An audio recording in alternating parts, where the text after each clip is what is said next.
Chris himself comes to congratulate our heroes. After literally just meeting Sonichu, Chris starts complaining to him about not having a girlfriend and that he's actually a true Cell and not a fake Cell piece of shit like Sonichu. God, fucking hate fake Cell! Oh, fucking fake Cell piss me off! And then the issue ends, concluding the first installment of the sacred tapestry that is the Sonichu comics. After their last battle, Nate was able to recover strands of Sonichu's hair containing his DNA and began using it to bioengineer a being strong enough to one day defeat Sonichu. With the help of Dr. Robotnik from Sonic and Giovanni from Pokemon, as they were beginning the process on creating this fated being, Bill the scientist, the bumbling buffoon, spilled cherry cola over the DNA. But for some reason they just don't give a shit and use the contaminated DNA anyways.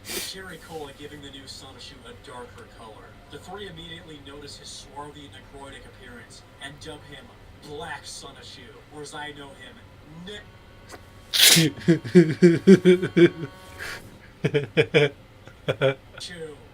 Or am I pressed to shoot now? They teach the newborn Sonichu about who he is, and that it is his destiny to destroy what they know as Sonichu. Meanwhile, Sonichu is running around aimlessly with Chew, while 13%, 50% Sonichu watches them in hiding. The user watches his wife get railed by another man, when suddenly Sonichu collides with Sonic, and seeing the opportunity, Dodge Hellcat Sonichu steals Rosechu, likely mistaking her for a white woman's purse. Seeing that Rosechu's been kidnapped, Sonic and Sonichu team up and chase after him, unknowingly falling right into their trap. Sonichu arrives at Nate and Robotnik's lair and gets ensnared in an energy force field thing, but is immediately saved by Sonic, and then everyone fights, and then Fried Chicken Sonichu is defeated, and Rosechu is saved. Hooray.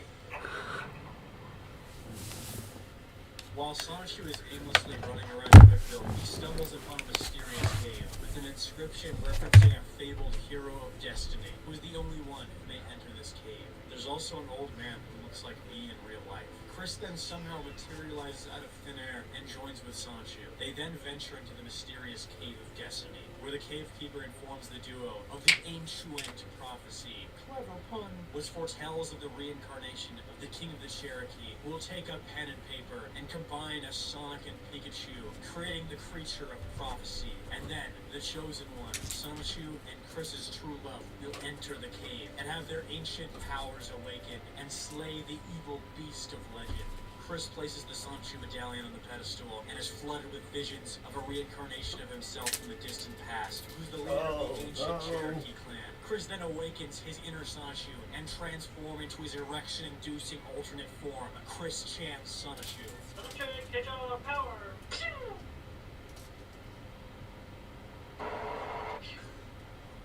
Listen to me in my super mode. If I actually had the superpowers. But I don't in real life. The resemblance is uncanny. Meanwhile, Wes Isley and Sarah Hammer are receiving their own medallions. They're probably wondering who those names are that I mentioned. At the time, Chris had a crush on his childhood friend Sarah Hammer, who was dating a guy named Wes Isley. Chris was very Smucker's Concord grape jelly over her. So to cope with reality, Chris basically wrote into his comic that he was destined to get with Sarah, and that Wes was this evil, terrible bad guy who was out to get him, which is a very healthy way of processing relationships. I know every time I personally get rejected and black-pilled over my Norwooding and being sub-8, I write Sonic the Hedgehog fanfiction where I bag that bitch. Meanwhile, an evil wizard approaches Wes Isley and informs Wes that him and Chris are rivals with reincarnations battling throughout the centuries, and then Wes transforms into an evil Sonichu with a lust for Chris's blood. Then Sarah is visited by the Queen of the Cherokee, informing her of the prophecy, and she becomes a Sonichu as well. Chris and Wes eventually meet and have their epic, foretold battle. But Chris, before the fight, takes a moment to trauma dump to Wes. Okay, I'll admit I was jealous of you because you get to spend more time with Sarah than I do. But I only felt jealousy because I cared about her. That's my Chris Chen impression. The battle then commences. Wes is defeated, and Sarah then blackpills Wes. Yes, Wes, and I say that we are through. I do not love you anymore. And then Wes says, No! No! But suddenly, they learn of an invasion taking place in Quickville, and they levitate over there and discover that a massive stone golem is destroying the city, and it's being controlled by the evil witch known as Mary Lee Walsh. Now, a little info on Mary Lee Walsh. At the time, Chris was embarking on what he called his love quest, which is his way of saying that Aquicca was trying to get some pussy.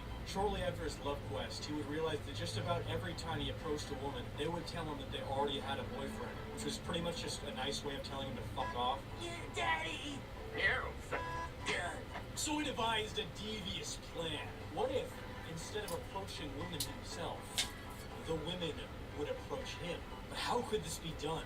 How could this be possible? He knew a way. Deep into the night, he would forge the attraction sign, a sign that he could hang up anywhere, that women would read and be drawn to him like moths to a flame by his suave white boy swag. But he was thwarted by a woman named Mary Lee Walsh, who tore down his sign on campus. Chris's jimmies were so rustled that he would write her into the comic as an evil witch.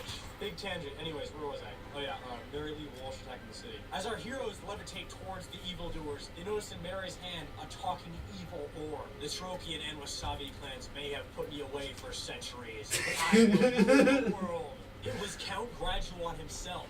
They then realized they had to temporarily put aside their petty differences to defeat this beast. So Sarah, Chris, and Wes band together, just as the Wasabi and Cherokee clans of their ancestors had done once hundreds of years before. Sarah would first shoot the golem in its eye, blinding it, while Wes would use his flame ability against its weak, off-balance knees, while Chris attacks the now open center. Noticing the effectiveness, they would use Team Blast Blue Fireball to do speedy attack thing, and then they won. Yay! Woo, yeah! Now you're probably wondering, where did all those other Sonic shoes come from that we saw in the intro? Well, in the following issue, our feeble minds were finally enlightened as to where the Where's my glass had landed, scattering across time and space. It would scatter 69 destined eggs across the cosmos. It was actually 70, awakening the Sonic species far and wide, including Ted Bundy Chew, Bill Cosby Chew, and Harvey Weinstein Chew. I am not joking about that. That's real. And yes, I'll come back to it later, but it's not important now. What you need to know is that the legendary blast of the chaotic rainbow in this exact moment would awaken 5 eggs. And what would emerge from these 4 eggs was the stuff of legends, nestled deep within the labyrinthine expanse of the deep rainforest. The green egg would birth wild Sonichu, the grass and electric type hedgehog. These Sonichu but green. From the abyssal depths of the unfeeling sea emerges Bubbles Rosechew, hedgehog of water and electricity, who's Rosechew but blue. From the holiest vestige of the high papacy emerged Angelica Rosechew, the flying electric type Pokemon. She's Rosechew but white.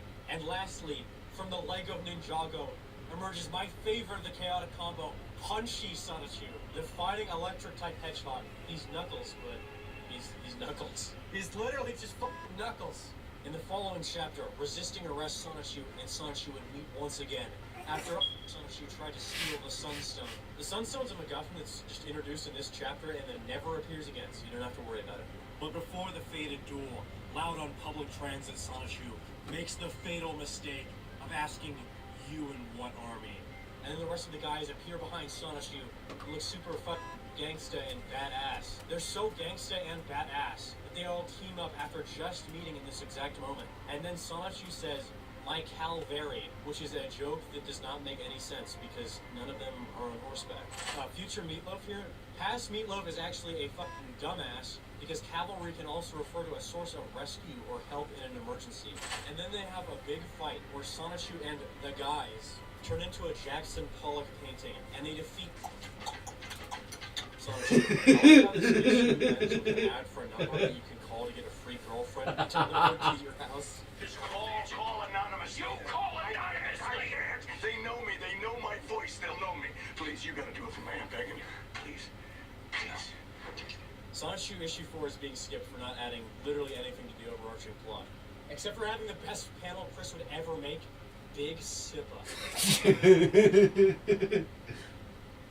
Sonichu Issue 5 begins with Sarah Hammer's wedding to some unknown individual who is not Chris, which makes the last issue and the prophecy that the entire issue surrounds completely fucking pointless.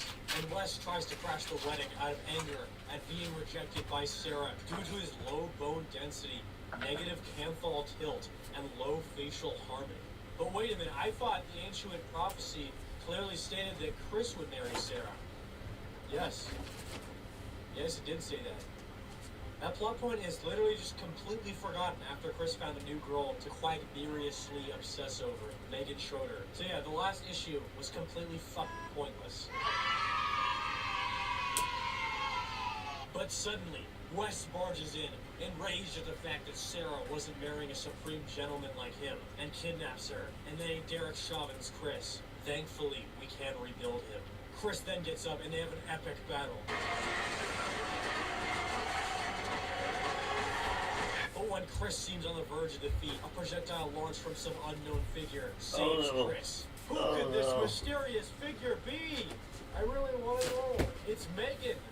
It's Megan Schroeder and Nagaji's skunk.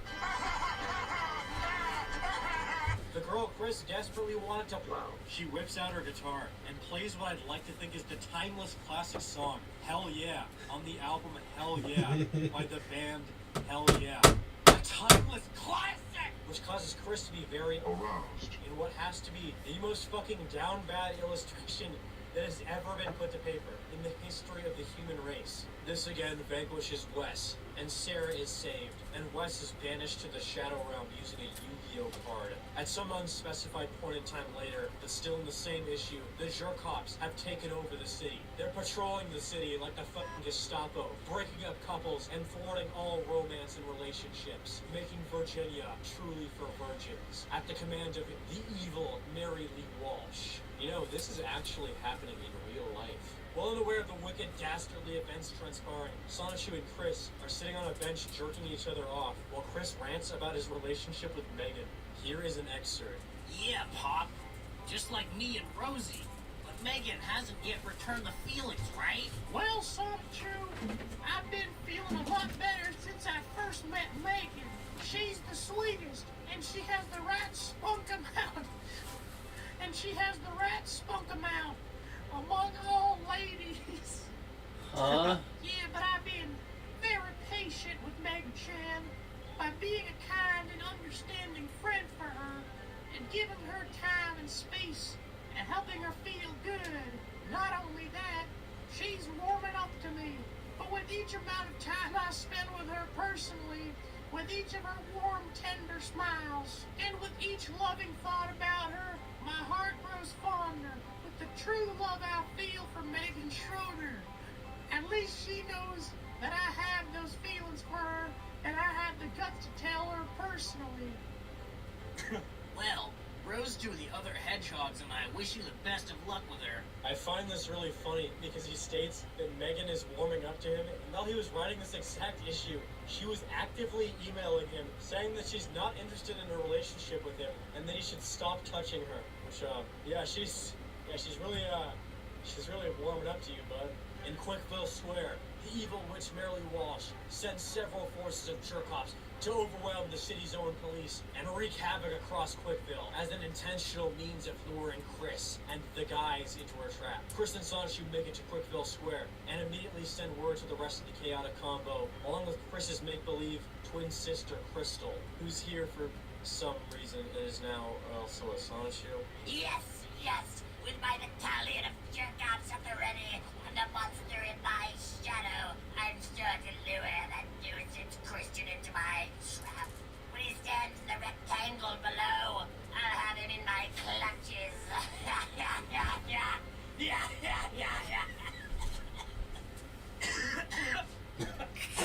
Oh my god, that hurts so much. Every voice I've done in this video just fucking hurts. Chef from South Park also joins the fray and tells Chris that his design for Cookville Mall is bad, when in reality, the design is actually awesome. Yeah, this is awesome. Chris and Crystal then attempt to unscrew his head like a robot for some reason, but they're thwarted by Mary Lee Walsh's dark spirit. Oops. Chef starts charging up for for a slam attack, but is halted by a projectile being thrown by Megan. Megan then has Chris reconvene and reconsider his current strategy. So Chris and Crystal decide to do a merging Soul Pure Pulse Jolt Lance. Then Chris charges his Krusty and Mommy off, but is deflected by Mary Lee Walsh's magic scepter, turning him back into his human form and plunging him into the dark abyss. But Mary Lee Walsh realizes Chris would suffer more if he lost Crystal, so she flips the spell, sending Crystal into the dark mirror. While still during the Battle of Quickville, Patty Chandler, Chris's dog, and Darkbind Sonichu arrive and blast Mary Lee Walsh into a vortex, using what looks like croissants. And Mary is launched far into the distance, defeated at last. Why did they hype up the Mary Lee Walsh fight the entire last issue? And then in literally the next chapter, she gets beaten in like 2 panels? Why is it written like that?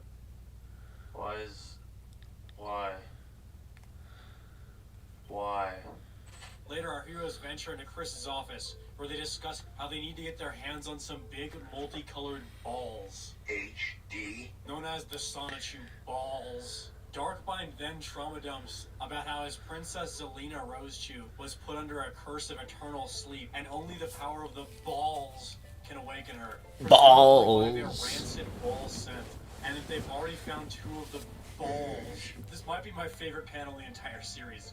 My 2 balls. But suddenly their phallic object discussion is interrupted by an explosion, and they see that a mysterious evil green Sonichu is robbing K Jewelers and finds a purple ball in the rubble, the Sonichu Ball. Our Grand Prophet Chris then arrives alongside Magichan and Sonichu and battles Nate Sir. But they're repelled back, and without warning, the evil green Sonichu reveals himself as Ralnak Natsu Nate Sir. Oh no! He sends Chris into the dark dimension so they can discuss things. He then tells Chris how he's a complete inverse of him, who is the opposite of him in every way. Where Chris is good and righteous, Nate Cirque is evil. Where Chris is incredibly sexy and handsome, Nate Cirque is ugly and doesn't look smacks. And where Chris is extremely straight and hates penis, Nate Cirque is a huge fat. Nate Cirque is gay. Meanwhile, south side of a large metropolitan area, Sonichu informs our heroes of how Nate Cirque is also trying to find and presumably fondle the 7 Sonichu balls so he can take over the world and kill Christian Weston Chandler. They then break out of the dark dimension and transform into their Sonichu forms, and they have another Jackson Pollock painting battle. The Jackson Pollocking rages on, from location to location, until they eventually are in a place all too familiar to Chris, Manchester High School. Christian's back is slammed against the wall, on the verge of defeat, when Nate Stark finally grasps the ball, and was nearly about to give the final blow.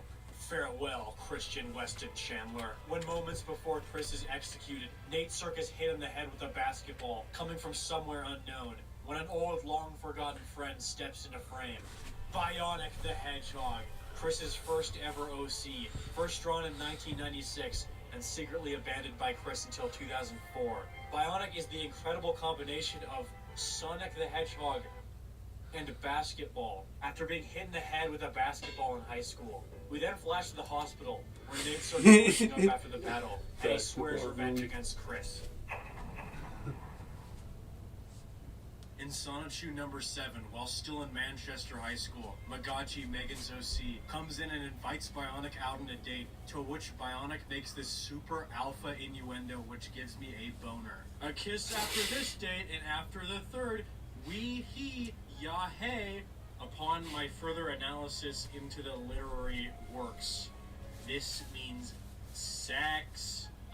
Good for you, Bionic. Seeing Megaji and Bionic together makes Chris Chan black pill incel ideology, and he starts to gently weep like George Harrison's guitar.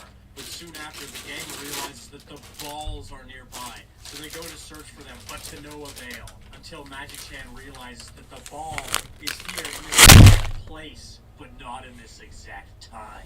Since the sonic balls are capable of moving beyond time, Magic Man realizes that Chris has actually come into contact with the ball before. In November the 13th, 1996, when Chris was hit in the head with a basketball, which gave him the inspiration to create Bionic the Hedgehog. But it was no basketball. It was actually, the entire time, it was the Sonichu ball, which would be a cool plot twist if they talked about that previously in the story. Chris then does a fucking Family Guy cutaway gag. Peter, what are you doing? Hello, Brian Griffin. I'm doing Sonichu issue number 7. What the fuck?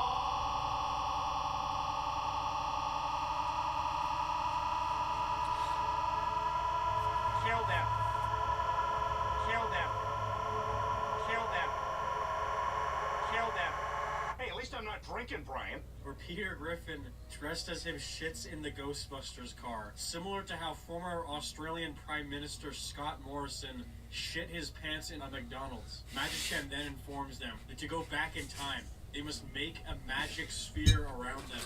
And if Sonichu runs fast enough on the sphere in the opposite direction, they'll be able to go back in time to Chris Chan's high school to get Sonichu balls off the menu. That's right.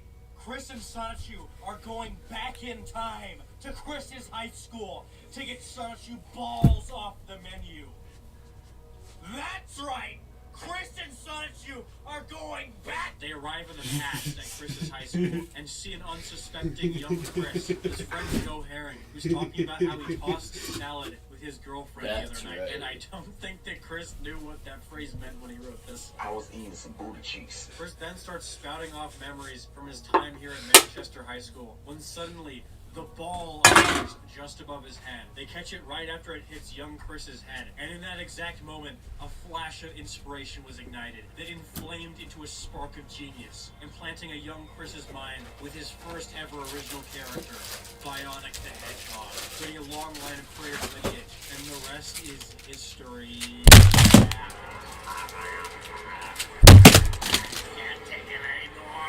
I can't take it anymore! Chris, Magicien, and Sonichu then head back to the present, but as they're stopping, the power of the ball is triggered on accident, launching Chris through the time sphere into the abyssal depths of infinite time. I'm not picking up his presence nearby. Wait.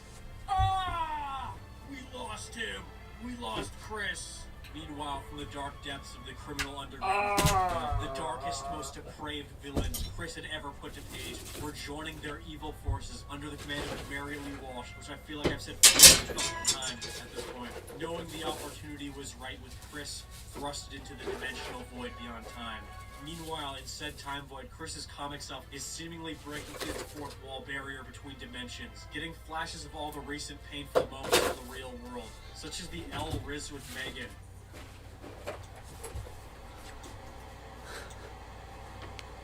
and the different trolling attempts against him. Because it was around this time in the real world, 1218, but like actually real life, not comics, that Chris first started gaining popularity on the internet, and soon would become an infamous victim of trolling, which Chris, likely as a method of coping, would start to overlap real life and fictional events into his comic. I can't believe this. In space, no one can hear you scream. In time, you are heard to infinity. What though? Random new memories popping into my head. And even Joshua Martinez. I haven't seen him in years. Don't let her laugh. Slavers, chaos, and burning magazine. My true man. Trying to be Megan. And all the films tear around. I never met Persis. My Johnson. I said that still. Curse you for said garbage.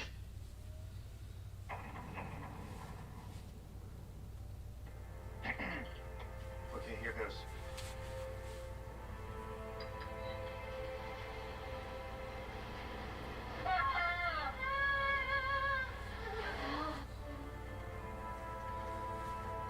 It's bored. This issue starts 2 years after the original issue, with the announcement that all the Sonichus are now above the age of consent, and that they fully support wearing condoms and having safe sex. This is gonna come back shortly. And have lasting consequences. A little background. Around this time, Chris is being called gay a lot online, and having his characters slanderously drawn having gay sex with each other. So in response, he hatched a plot to forever cement in the wrongdoers' minds his pure straight sexuality. To counter them, he would draw true and honest straight characters.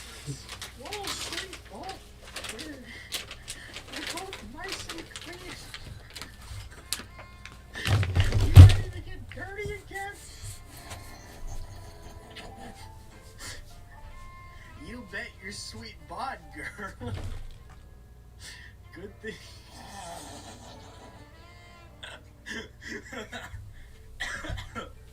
You bet your sweet bod, girl.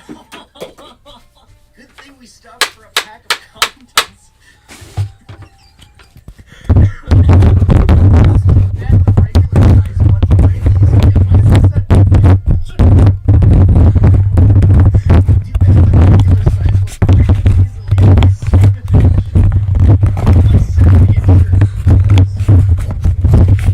Like size 5 or less to measure to those wimps. What? Sonic, you just called your penis a wimp. Well, maybe the double extra length will stay stronger and longer on your healthy girth.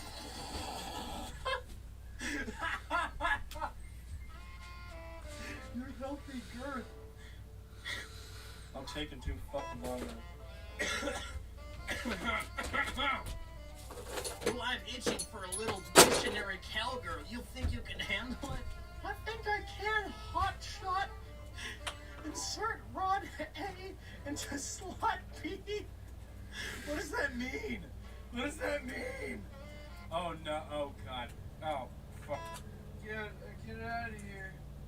Oh, no. Get us out of here. What the fuck? What the fuck? What the fuck is this? Oh my god. Get out of here. Get out of here. Get out. I've seen things you people wouldn't believe. So much of this fucking issue is just porn. It's just fucking what the fuck? Why do I have to read this? I hate this so much. What the fuck? After Sonichu and Rose2 are done having extremely graphic, Sonichu and Rose2 discover to their complete shock and chagrin that there's a website called 4 Cent Garbage, where people are saying mean things about them, including posting images of Rose2 drawn with a penid. By the way, 4 Cent Garbage is a parody of 4chan and Encyclopedia Dramatica, which were both websites that made fun of Chris a lot in the late 2000s, and would pretty much become his mortal enemy from this point on, which makes Sonichu angered and vengeful, and Rose2 comforts him by saying that she doesn't actually have a penis in real life. Which is actually not true. Rose2 did actually have a penis because Chris would retroactively make Rose2 transgender years later for some reason. After seeing so many peanut images, they get mad and decide to go straight to the source, the 4 Cent Garbage HQ, which also coincidentally has a Sonichu ball hidden within it, which Wild seeks out. Once they get there, they meet former President Woodrow Wilson, and he tells them to go to the cursed floor 66+6 to meet the evil, mysterious 4chan man guy. Jason Kendrick. How? While Sonichu and Rose2 ascend up the elevator past an ascending series of heinously wicked floors of escalating depravity, while Wild is sneaking around, trying to find the Sonichu ball. When Rose2 and Sonichu finally get to the top of the elevator, they're met with the sight of a dark hooded figure, radiating an aura of unholiness, who reveals himself as none other than Jason Kendrick Howell, the real-life troll who created the Encyclopedia Dramatica page that made fun of him. They then battle. And then they stop battling for some reason. And as they're walking off, Jason commits the unspeakably vile act of throwing a pickle at Rose2 while her back was turned, which unleashes her inner brat-coded girl boss, where she takes off all her clothes and screams, "I am woman, hear me roar," and kills Jason. I'm not even a woman, and I just feel so fucking empowered. Fucking Also, Wild finds the Sonichu ball, meaning there's only one left to find, which is such a riveting plot point that Chris forgot to illustrate him doing that. Chris drawing 18 whole pages of code was just more important than the actual plot. There's also a second part of this issue which doesn't really contain much plot, but it introduces a new Rose-Chew named Sylvana. This would have lasting consequences. While Sonichu and the guys are distracted at a dating education class, Mary Lee Walsh decides that this is the most opportune time for her to once again strike back against the Hedgehogs in the most action-packed issue Chris had ever written. With the largest army of jerk-offs the world had ever seen on her side, the end of Quickville was nigh. First, they ambush Wild and Simonla. By the way, Simonla is basically a drill Sonichu that was copied from this fan character Simone Chu, who in turn is a copy of the character Simone from the anime Gurren Lagann, who Gino Samuel pronounced as Seaman, which I find funny. But by the hair of their chinny chin chins, they escape the Jerkops' clutches and fend them off. The Jerkops, now in advanced flying mecha transformers, then go after Angelic and Sneasel, but also are defeated. Mary Lee Walsh then sends out a massive army of Transformers to annihilate Bubbles and Blake. Note that he's named Blake now instead of Black Sonichu, so I can't do racist names anymore. I know, it's not my choice. Bubbles and Blake then use a tag team attack and create a massive tsunami, wiping out every last Transformer. Bubbles, stay back, I'll handle these pilot-free mechs. I forgot what sound effect I was gonna put here. You're probably noticing that every enemy just kind of gets immediately destroyed with next to no difficulty, but oh, just you wait, the merry suing has only just begun. And on the eastern edge of Quickville City, Sonichu and Rose-Chew are completely surrounded by Jerkops. Take your weapons, Sonichu! Just turn me loose, sweetheart. I am my own weapon. Slash, high jump, homing attack, rolling kick, sky uppercut, paralyzing blade. After a serious bout of fighting, Sonichu is left exhausted by fighting so many Transformers that we now know are called the Decepti-Jerks. Sonichu then realizes that he must fight fire with fire and summons Sonchu, Chris's very own Transformer, based on his real-life car, which transforms and springs into action. Meanwhile, Sonichu converts to Islam and puts on a hijab. During the fray, Rose-Chew is captured by a Decepti-Jerk, and Sonichu valiantly gives chase. While in pursuit, we get the appearance of the man, the myth, the legend, the fan favorite, Liquid Chris. They then battle, and Chris is defeated for being a dang dirty imposter. You're a phony! Hey, this guy's a great big phony! With Liquid banished, Sonichu travels on and finally finds Rose-Chew in the clutches of a Decepti-Jerk at the mercy of Giovanni, Robotnik, and Nate Cirque. And I suggest you keep your distance. Right now I'm dangerous! Withhold your attacks and make no attempt to rescue her before I finish my say, or she will die. Alright, I'm listening. Speak your evil, coward. Very well. I want you to pledge your loyalty and obedience to my son, open parentheses, question mark, close parentheses, Relvnak, and make him mayor of Quickville. What? Hells no! I implore you to think it over. What's more important to you, your city or your sweetheart wife? Giovanni? Robotnik? Where's Rose-Chew? She's literally right there. Rosie, what have you done to her? God, I hate doing that Sonichu voice. After Bionic distracts the Decepti-Jerk, he engages Nate Cirque in a battle, while Giovanni and Robotnik flee, and achieves righteous victory by deflecting Nate Cirque's own attack into his ballsack. But as the sun was slowly setting upon Quickville, Sonichu notices Mary Lee Walsh hovering in the sky, commanding the chaos, and bounds towards her, knocking her off her broom. But luckily for her, Graduan, imprisoned in her scepter, makes a magic floor for her and Sonichu to have a long-fated duel. Mary uses pure balls attack, but is swiftly evaded by Sonichu's counterattacks. But in response, Mary uses big ball defense. But big balls those were not nearly enough. Sonichu does a spin dash, overpowering the Baldular defense shield, which knocks her off the platform, and Graduan betrays her by refusing to save her. But at the last minute, as Mary begins to fall, Sonichu catches her because he is Nietzschean and beyond good and evil. They then decide to unbetray each other and fly off into the distance. And then for some reason, and this exact instance, Chris comes out of the void and now he's back, and everyone is joyous at this joyous occasion. Huzzah! Huzzah! Issue 10 is so far the deepest dive into the fathomless, unfathomable void that doesn't even have one fathom. Not even one! That is Chris Chan's mind, and yet another shred of sanity long lost by Chris. In summary, this chapter is some of the most depraved Chris would ever get, so buckle your foreskin, because I am so fucking ready. So Chris, after returning from the time void, informs his friends about how he had sex with his future wife, and that it was super cool and awesome. But that he's also incredibly, unfathomably straight, and that while he was gone, scientists studied his genes and discovered that he is the straightest man in human existence, and that they were befuddled and amazed that so much straightness could be contained in just one single human being. And because of that, they decided to use his DNA to create an anti-gay vaccine.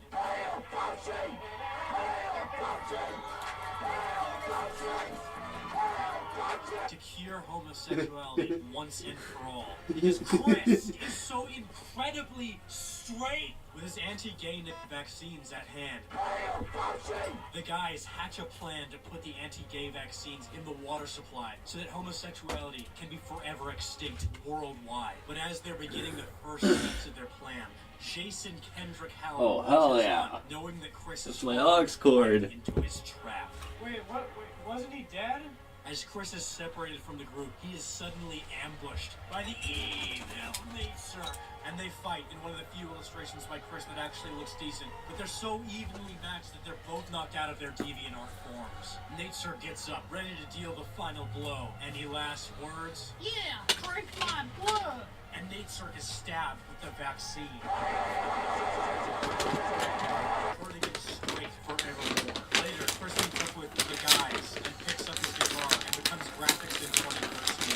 Then, Sonichu, Chris's Transformer car, becomes a stage. And to everyone's shock, the greatest rock band of all time, That isn't King Crimson. Christian and the Hedgehog Boys, has returned. Little known fact, John Lennon and Paul McCartney actually stole all their music from Christian and the Hedgehog Boys to form the Beatles, which is a true story that I made up. Their debut also has a 1.73 on Radio Music, which is way too low. Go give it 5 stars, I think that would be funny. They then start playing Revive Zordon, Chris's incredible reimagined cover of Cat Scratch Fever by Ted Nugent, which isn't even a parody. I think Ted Nugent actually stole this song from Chris because it's so awesome. And then because of the song's previously mentioned awesomeness, it causes 4 Cent Garbage Building to collapse because the support beams were not weighted to withstand this much awesomeness. What a shame that the engineers glossed over the fact that awesomeness can in fact melt steel beams. And Jason, stricken with fear, vows to never again troll Chris. 2 of the trolls escape the collapsing building with former President Woodrow Wilson, and he tells the trolls that he will torture them in hell for eternity because they are gay. And with the buildings collapse, 100 trolls will be killed in the falling rubble. And after that, Magi-Chan meets up with Chris and Sonichu and tells them that he successfully contaminated the world's water supply with the anti-gay vaccine. And by Chris, all homosexuality from this point on would be extinct. And everybody would think that's so awesome, they would make Chris's birthday a worldwide holiday known as Christian Love Day. And then Meg from Family Guy. Appears and makes out with Chris. But oh my god! Meg is actually Sylvana! Oh my god! What a shark! And twist. I wonder if this would have any further implications. Chris, for some reason, uses the power lying dormant in the balls and transforms himself, awakening colossal Chris Chan. And Sonichu becomes Ultra Sonichu. Using their newfound abilities, Chris saves Crystal from the Dark Dimension, and Ultra Sonichu travels to Rulequick, probably the stupidest fucking name I've heard for anything. Rulequick is literally just Hyrule from the Zelda games, but with Sonichus. Ultra Sonichu then travels to Rulequick to find Darkbind and Princess Selena, who's trapped in eternal slumber, which is literally just verbatim the plot of Zelda 2, a children's Nintendo game where you can canonically have sex with prostitutes. Chris then flies to Alec Benson Leary's house. But who's Alec Benson Leary? I hear you say. Alec Benson Leary is a person from real life who would troll Chris by making parody comics of Sonichu called Asperchu. That's basically just the original Sonichu comics, but with every possible thing added that could possibly offend Chris. Chris then destroys all the files on Alec's computer, forever ridding the world of the blasphemy that is the Asperchu comic. Meanwhile, Sonichu finds the Asperchu characters who apparently exist in the same universe for some reason. Sonichu then uses his godlike abilities to remove their Aspergers and make them not gay anymore. They're so grateful that they say he's like God and Jesus. This would have lasting consequences. Then a robot appears and is instantly defeated in the same page. Because why have characters that can overcome obstacles, with stakes and difficulty? Chris then finds Mary Lee Walsh, where she tells him her origin story, where no one on Earth would love her. So she decided to seek revenge on Chris in particular for some reason, and make sure that he's never able to find true and honest love. They then fight for the millionth fucking time, and Chris for some reason has the swords from God of War, and they have a legendary battle. With copious use of onomatopoeias, Simone LaRoche then goes to the bathroom and fucking dies. Make joke about Elvis dying on toilet, in parentheses. This is because Simone has a copy of Simon Chu, who I mentioned earlier, whose creator was pissed off that Chris ripped off Simon Chu in some kind of attempt to make Chris learn about parody law or something. Which honestly is probably some of the least funny trolling I've ever seen done to Chris. This is fucking lame. This all culminated in an ultimatum, where Chris would have to kill off Simone in his comics, which interestingly was very difficult for Chris to do, because even at the time, in Chris's mind, killing off one of his characters was as heinous as killing a real human being. Which is interesting, because this was in 2010, a whole 7 years before Chris started believing that there were other dimensions that had his characters, but seemingly he always believed that in some way his characters were real, even back in 2010. Magichan then finds the man who murdered Simone Le, and it's revealed to be Simon Chu himself, and he's immediately put on trial. Days before the trial, Simone Le and Wild's child hatches from an egg and is named Sandy Rose Chu. And the weeks leading up before the trial, Wild propagandizes Sandy into seeking revenge against Simon Chu for murdering her mother, and she then finally evolves into her adult Sonichu form. The trial then begins, and real-life trolls Mao, Alec, Evan, and Sean are put on trial awaiting the death penalty. And this is where shit takes a turn for the fucking deranged. So I'm gonna have to give an Ultra Man-Child Meltdown warning. Ultra Man-Child Meltdown alert is in effect. Proceed with caution. Fight your wives, fight your children. First on the chopping block is Evan Benson Leary, who's executed via electric chair, and is electrocuted 10 times, once by each person that he apparently wronged. I find it really funny that Wild and Simone are killing him because he killed their family member, which is understandable, and Sonichu is killing him because he called him gay. And I'm not joking, that's the actual fucking reason. And he's electrocuted to death upon the press of a button by the guys. The next to die is Evan, who Wild and Simone are to execute personally. Evan is then tied up, and Simone shreds him to death with her drill hands, tearing him limb from limb and penis. She tears his penis off. Keep in mind that this is a less than 1-year-old child doing this. She then holds hands with Wild, and they both deal the finishing blow. Next is Mao, who fittingly is tied up and executed via firing squad, like it's fucking communist China, which is ironic considering his name. And if that wasn't enough, Chris uses his telekinetic powers to break every bone in his body and then explodes him. Keep in mind, these are real people that Chris is drawing being murdered by him. And then Chris gets on the Jumbotron and copies the speech from Independence Day. Mankind, that word should have new meaning today. That word should have new meaning for all of us today. We can't be consumed by our petty differences anymore. We will be united by our common interests. Perhaps that is fate that today is Mexico's Flag Day, and we will once again be saluting an image of freedom. Oh my god, this hurts my voice. An image of freedom, not just from trolling, loneliness, or persecution, but also from heartbreak. We are fighting for our right to love, to be honest. And when the sun sets today, the 24th of February, Oh my my god, this hurts so fucking much. Will no longer be known as only a Mexican holiday. And as the day, Sonichu fans and I declared in one voice, we will not go quietly into the night.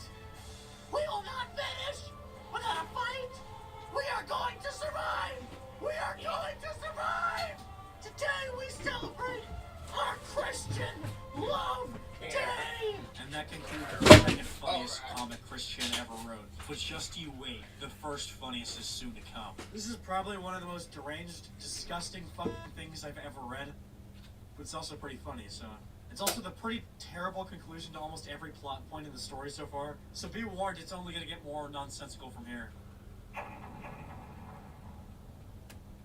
Around the time after issue 10 was released, Chris's laziness would reach a breaking point, and there would be almost no new additions to the comics and the lore for around 7 years, leaving us in the dark age of the Sonichu lore. But worry not!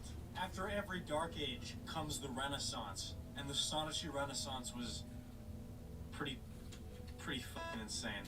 In 2014, in the Universe 1218, the real world, Chris would receive a divine vision from the other side of the cosmic veil. The vision was back to 1969. On the 15th of August, the famous Woodstock Music and Art Fair sat a young lesbian woman behind a tree, enjoying the music. Not much is known about this moment, but apparently it was enough to convince Chris 45 years later that his soul was eternally female, which made him realize that he was destined to transition into a woman. Chris is not a woman, so I will not be referring to him as one. After this point, almost all of Chris's writings would start to take the CIA propaganda approach to writing, where all his pre-existing characters would inexplicably either become gay, transgender, or both.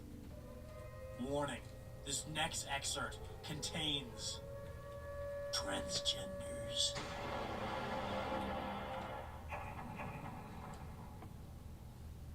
After 8 long years of waiting, Sonichu fans had nearly given up hope. It seemed Chris would never again create another issue of the beloved and acclaimed Sonichu comic. But on one fateful day in 2017, Chris would grace the eyes of the unwashed masses with the pages of Sonichu issue 11. And it fucking sucked. Even for Chris's standards, it just sucked. Basically, nothing happens, the plot does not get moved forward in any way, and it's just, in general, really, really boring, and there's nothing funny about it. The only thing of note is Chris talking about being a girl now and retconning the last issue, where Chris changed the scene where he talks to everyone in Quickville on the Jumbotron to say that in this exact moment, he came out to everyone in Quickville as transgender. Even though, in the exact panel from the last issue, Chris is literally saying that gay marriage will remain illegal in Quickville. And also, need I remind you, he's also saying that mere minutes after contaminating the entire Earth's water supply to make homosexuality go extinct worldwide. This is the dumbest retcon of all time. This makes no fucking sense. Okay, time for another little game theory, because someone has to take the ropes. Matt Pat's gone. It's now me. I am game theory. Okay, you know how I was saying that in the time between the last 2 issues, Chris retroactively made pretty much every single character either gay or transgender or some kind of combination of fact? What if the vaccine used to cure homosexuality, it was made using Chris's DNA? What if, since Chris was gay deep down the whole time, what if the blood in the vaccine was just never straight blood, and nobody knew it? So when he put it in the water supply, he unknowingly turned everyone gay. Like all the characters got turned gay because they had Chris's blood. Doesn't that make so much more sense than everyone just randomly becoming gay for literally no reason? It makes sense. It's real. Issue 12 was released in 2017, but it still takes place in 2009 on the timeline. In this issue, Chris seemingly takes influence from the California Department of Education with the story of Robbie Sonichu, a canonically 2-year-old child becoming transgender. With the help of his sisters and his adult Sonichu friends. Which is already just a fucking disgusting premise for a comic. Like, what the fuck, Chris? And as if that wasn't bad enough, Chris seemingly told himself to hold his own beer, and wrote that when Robbie evolved, he had released fluids all over the floor in front of his sisters. I heard you's a pedophile, nigga. I heard you like little boys and girls, nigga.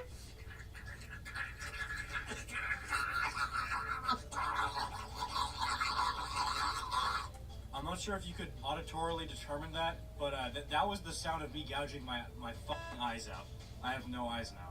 They're gone. This issue also closes with the worst third act of anything ever made. It doesn't really have much bearing on the plot, but I'm still gonna talk about it because I had to suffer at the rancid, odious hands of it. So now you do too. Fuck you. Sonichu and Rose-Chu are going shopping, and since Rose-Chu is a woman, she buys way too much stuff because she's a woman. And then Rose-Chu walks down the stairs with too much stuff and then has fallen and can't get up and has to be taken to the hospital for unfortunately becoming very small in one panel. Once she gets back, she has a big din-din with her family and seemingly does not take any note that her son has become a...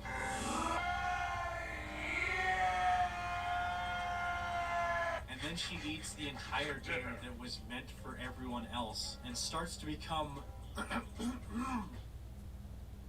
pyrocynical. I don't know why. I'm starting to get a feeling of unease while reading this. Rose-Chu then starts to cry at the fact that she has become increased in diameter. And as she's speaking, Sonichu begins to caress her stomach. I'm not a big fan of what's going on here. I don't like this! I don't like this! She ate. Please, cease! I fed her. Stop! She was getting bigger. Wow. Stop! The power of Christ compels me!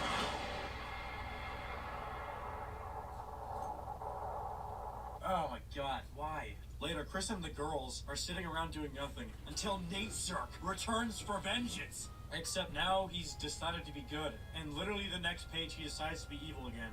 And they have an epic battle, which ends in the largest word vomit my eyes have ever beholden. Like, what is this? Yeah, there's not really much interesting about this issue, except for this extremely funny panel of his dad Bob getting mad at him for cross-dressing. Christian, you are not a girl! Don't put your pants back on! Based.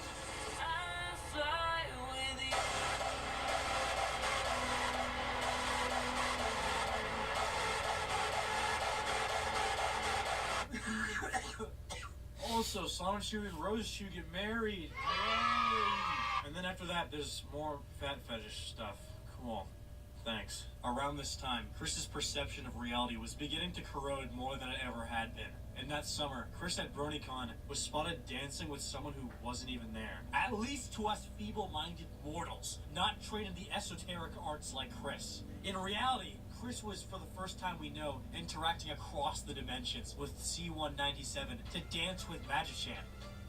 We are feeble-minded plebeians for not being able to understand that Magichan was really in this video, even though he clearly is not fucking there. In that exact time, only a month later, in the most opportune moment possible, when Chris's mind was more vulnerable to corruption than ever, a man named Joshua Wise would reach out to Chris with nefarious intent. He would pretend to be the character named John Yamada of Game Industry from the game Hyperdimension Neptunia, which looks really bad, and would inform him that hidden within his Sega Dreamcast was a portal to Quickville, and introduce Chris to several elements of the lore of the game Hyperdimension Neptunia, such as the CPUs, console patron units, which are goddesses of different game consoles. Eventually, Joshua Wise would invite more of his friends to aid him in trolling Chris, forming the Idea Guys. There's a fuck ton of lore with these guys, which is just too much for me to go over in this one video, but basically the gist of it is, the Idea Guys would pretend to be different characters to manipulate Chris into doing a bunch of stupid shit, and make him believe in a bunch of different delusions that he still has to this day.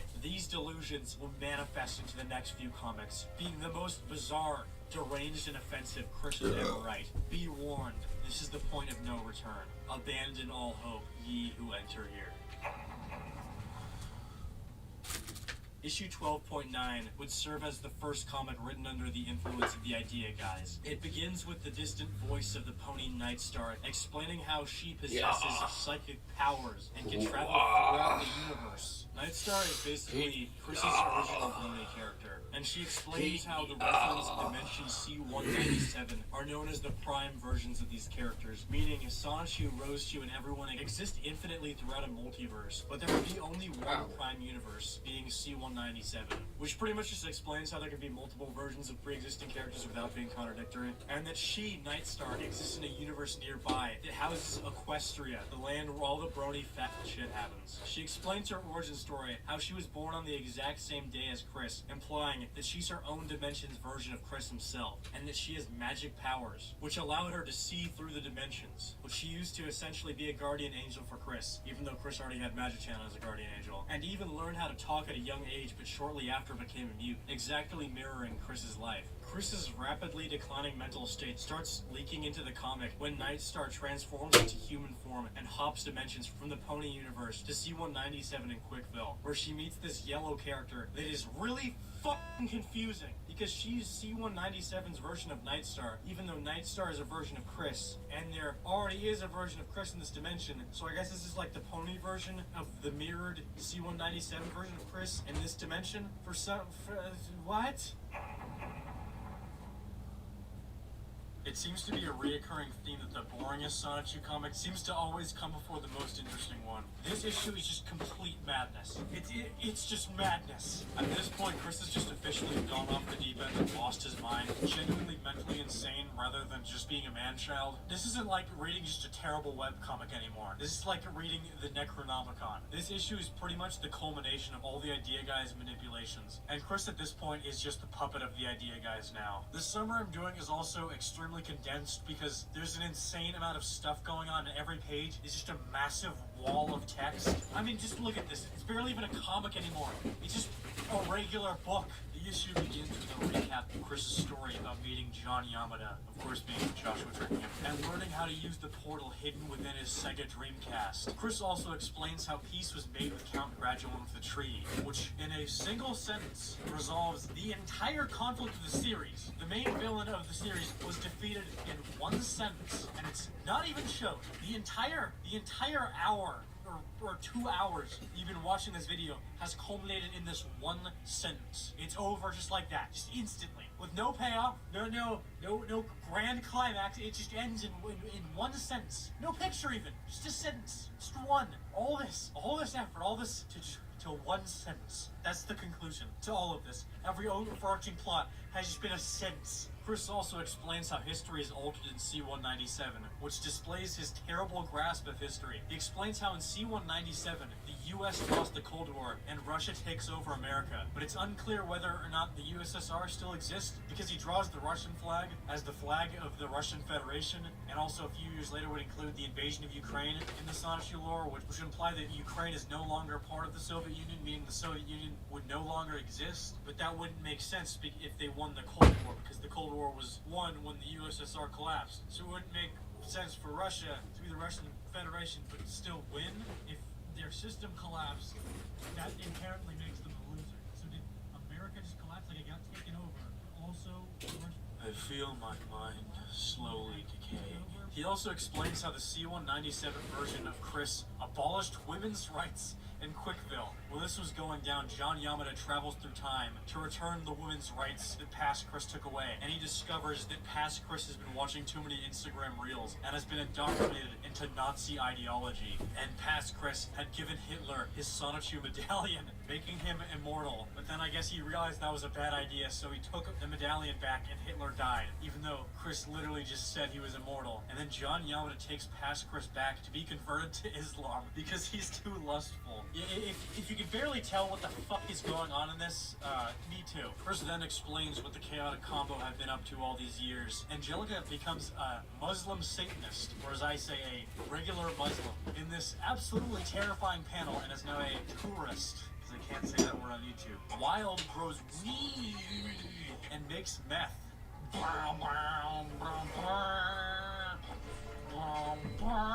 Punchy now hates fat people, like half my comments on the first issue. And lastly, Rose Shoe is transgender now, and is the only one that isn't hilarious. You've probably noticed how I described everything happening as Chris explains how blank, because this isn't really like a narrative where we see action taking place in real time. It's just Chris saying a bunch of stuff already happened, but not like showing it, just saying it happened, and then occasionally having an image in his massive pile of text. That being said, Chris explains how Quickville went to war with its neighboring country, Australia-tina. autism. Australia Tina takes over half of Quickville territory and then kills the entire Quickville army. Seeing that Quickville has nearly fallen, the Russian forces abandon Quickville. And then seeing that Quickville is defenseless, the Nazis invade it because they're here somehow. During the battle, Sylvana perishes, so Magi-Chan then marries Mewtwo. And why?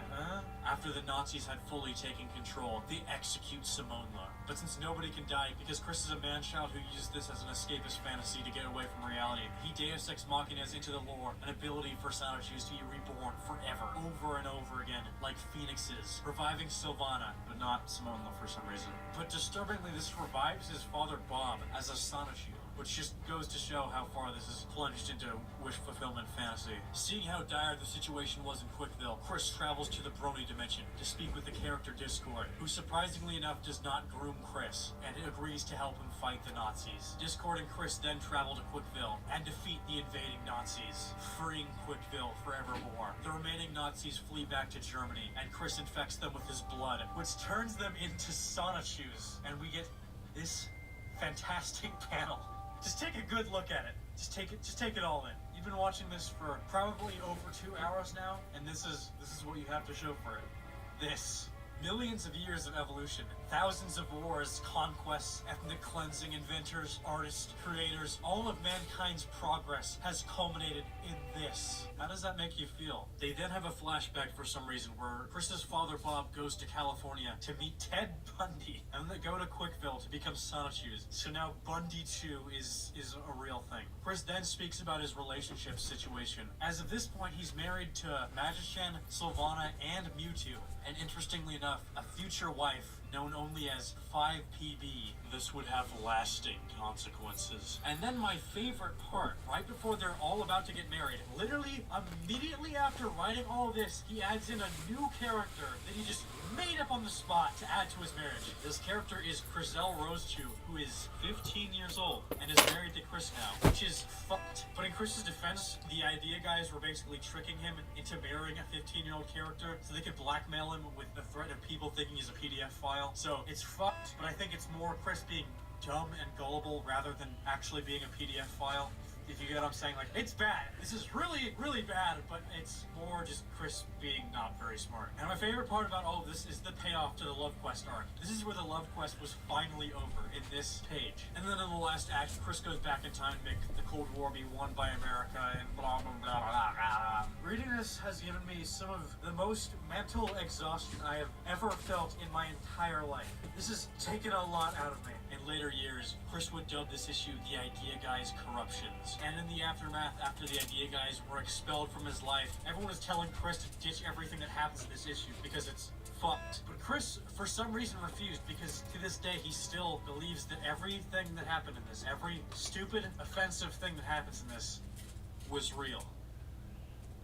Issue 14 is basically meant to be part 2 of this fucking madness, but fortunately it's being skipped because all the information gathered from it was used in the opening, and the rest will be explained in a more climactic way in the Dimensional Merge section of this video, which, speaking of,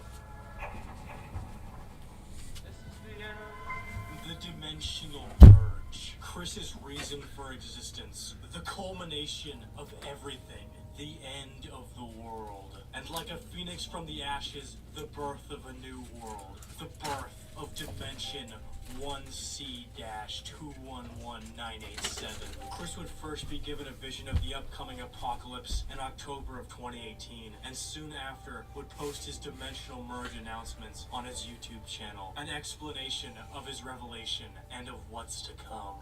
The Dimensional Merge. This dimension, right here, 1218, is going to be merged with our sister dimension, C197, where most of our superheroes, supervillains, OCs, and what have you, and other characters have been existing and coexisting. Everybody who survives this, we get to meet their favorite superheroes among others and everything. But yes, those are going to survive, and those are not going to survive. Chris states that the first signs of the beginning of the merge will be faint occasional glimpses beyond the Iron Curtain. People will start to see Pokemon scurrying around the woods, see Iron Man flying through the sky, and most importantly, you'll be able to peer over the Dimensional Curtain and be able to see Sneed's Feed and Seed. And incredible. On the day of the merge's apex, tremors would wreak throughout the world. Great floods, famines, and wildfires would scorch the earth in wake of the coming merge, whose date was January 1st, 2019. Wait, last time I checked, it's 2025 right now, and the world seems pretty not fucking ended. So what happened? The following day, Chris would tweet to the world a status update. Good New Year, everyone. I shall make my announcement now, and I want no backtalk or hateful commentary. The dimensional merge of C-197 and our 1218 is still in progress. There's more damn red tape to work through. The goal is still set. It is only delayed. Everyone, C-197 is still very much awake. We have secured our Fiori What is that word? in a magic-proof cell a few days ago. Not even that witch's courier on Facebook could say otherwise, because I know better, and in her words, shall never get to or sway me any other way. I still remain the CPU blue heart of the Commodore consoles, Quick Fill and Comma, and everyone is safe and well. But for now, I shall delay online talk of the dimensional merge through my social media accounts until further notice. And I still remain very much attached to Magic Chan, Sonichu, Brazil Rose 2, Sylvana Rose 2, and Mewtwo. There is room for at least one of this dimension, but there's no rush. For now, Happy New Year, everyone. Lightning Heart Lightning. The merge was still on. Throughout the following months and years, he would sense the dimensions astrally getting closer and closer, and more signs would clearly be seen. In June of 2019, he would have a good old chit-chat with Jesus. Remember, this is before he started believing that he was Jesus, who told him that the merge would finalize soon, which apparently meant the merge would happen on New Year's Day of 2021 this time, which then would proceed to not fucking happen, to which Chris proceeded to say that it's gonna happen any day. Any day. Apparently the merge was so close that Chris made 2 more predictions that failed, making our total 4 failed merge dates. Interestingly, Chris was also possessed by Magichan at the time. Good day, everyone. It is I, Magichan Sonichu. I have taken possession of Christine's body, as we have swapped bodies.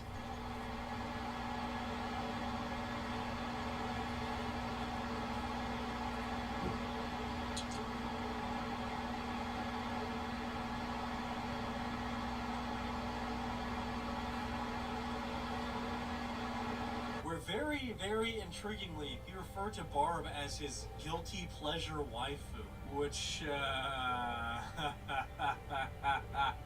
speaking of,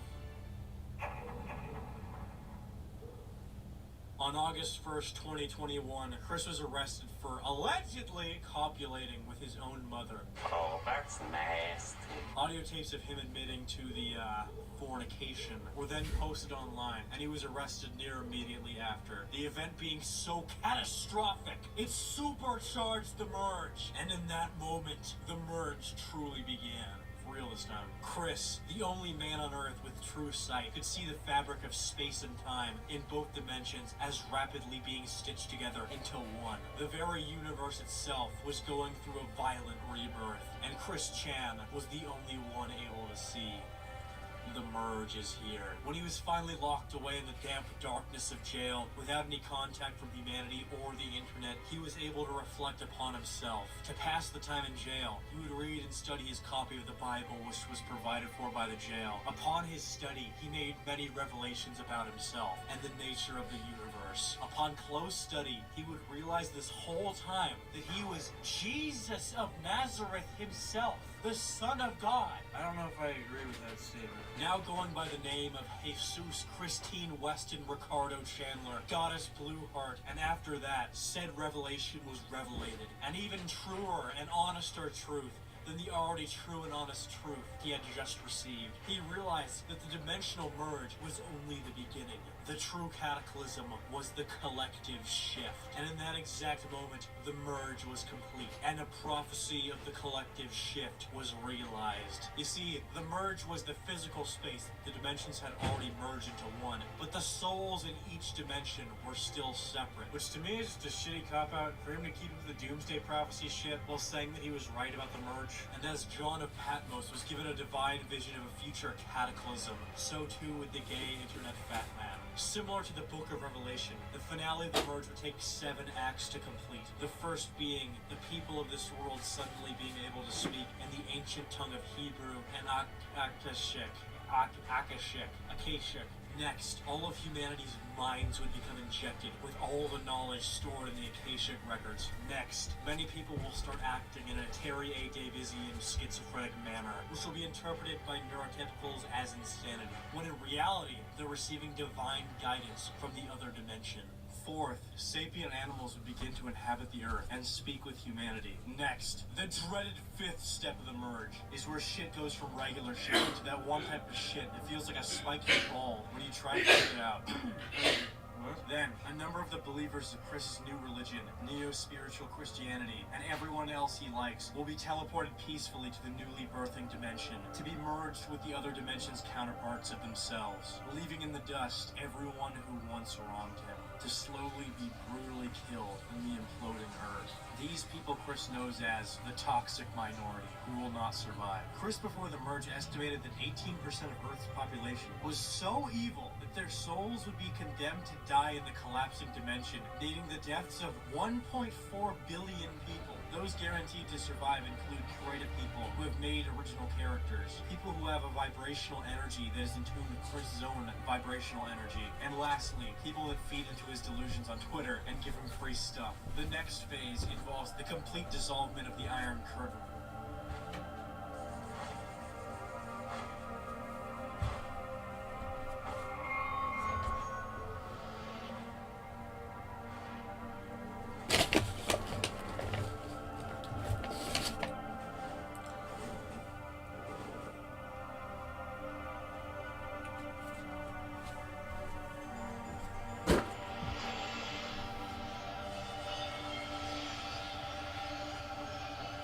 Humanity of 1218 is finally able to see the mythical beings of C-197 and their minds physically given divine instructions to await Christ's second coming.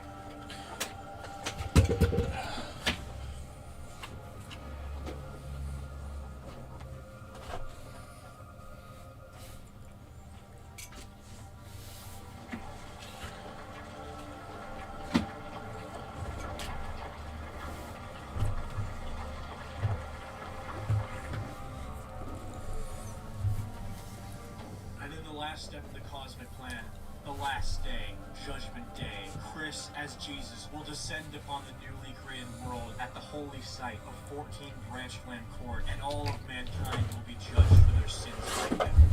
And with Chris at command of the new universe, he will be free to form the world as he saw fit. Create a world without suffering, a world where he is free from death, a world without any of his financial fears. A world without trolls and people mocking his creations.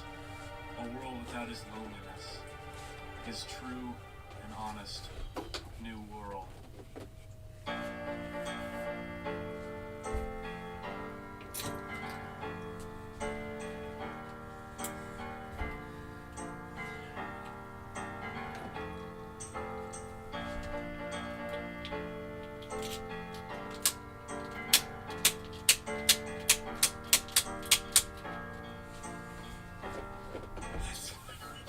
It's finally done! I'm done making the video.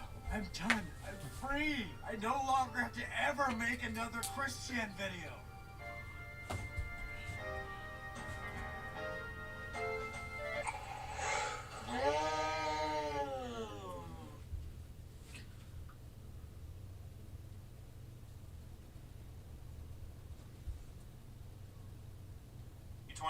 Get yourself some popcorn or your snack of choice and a drink that won't hurt too much if you squirt it out your nose. Because I can say from experience, some of the buffoonery Chris Chan write in this comic be so out of pocket that I can almost guarantee there will be at least one point where you squirt your drink out, you know. So without any further ado, here's my commentary series dating back to early 2021, where I review Sonichu, the electric hedgehog Pokemon. Sweet next. I have a problem. On one hand, I am very curious what exactly happens in the infamous Pokemon X Sonic crossover fan comic known only as Sonichu. I really don't want to read it. I mean, come on, it looked like ass. This ain't no Watchmen.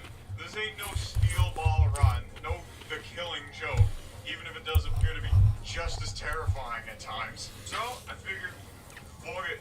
There's probably a good handful of people out here that feel the same way I do. So, let's speedrun this shit. Let's make a series covering the Sonichu lore so people can save themselves the trouble of having to actually read this bullshit. Using the good old Wikipedia, an entire website dedicated to Chris Chan's fails, and goddamn, it is extensive. Let's set the mood. In just a Unreal is still popular for some others. Epic Games still gives a shit about Unreal Tournament, and the internet has been making leaps ahead with innovative websites such as MySpace and Dailymotion. In fact, you had just gotten done watching the newest episode of Yu-Gi-Oh! The Abridged series, and you are hungry for more well-made fan content of your favorite childhood anime. So, you go digging. Maybe you'll find something Sonic X related. That's when you stumble upon Sonichu number 0. And oh boy. Episode 1, Sonichu's origin. Apparently there's a male Pikachu just chilling in the fields when he notices something happening 5 miles away in Station Square. Turns out it's Sonic in perfect chaos throwing hands like in the end of Sonic Adventure 1. Sonic gets his shit smacked and flies into the Pikachu. Upon impact, there is a rainbow hit confirm effect right out of Tekken that's so big it straight up mutates the Pikachu into an abomination. The Pikachu, being salty that he just got turned into yet another shitty Sonic recolor, understandably, vanquishes the perfect chaos and the crowd cheers, hooray. Oh, and meanwhile there's a Raichu that gets hit with the rainbow and turns into a Rosachu. Okay, groovy. About as bad as you'd expect. The plot is bland and contrived, Super Sonic's only here just so we can accidentally make the little bastards, and no one else from the Sonic canon is even there. So, yeah. Episode 2. Genesis of the Lohags. A week has passed since the events of the first episode. Sonichu realizes that he cannot sustain his new body with the average diet of a Pikachu, so he goes from town to town eating small children.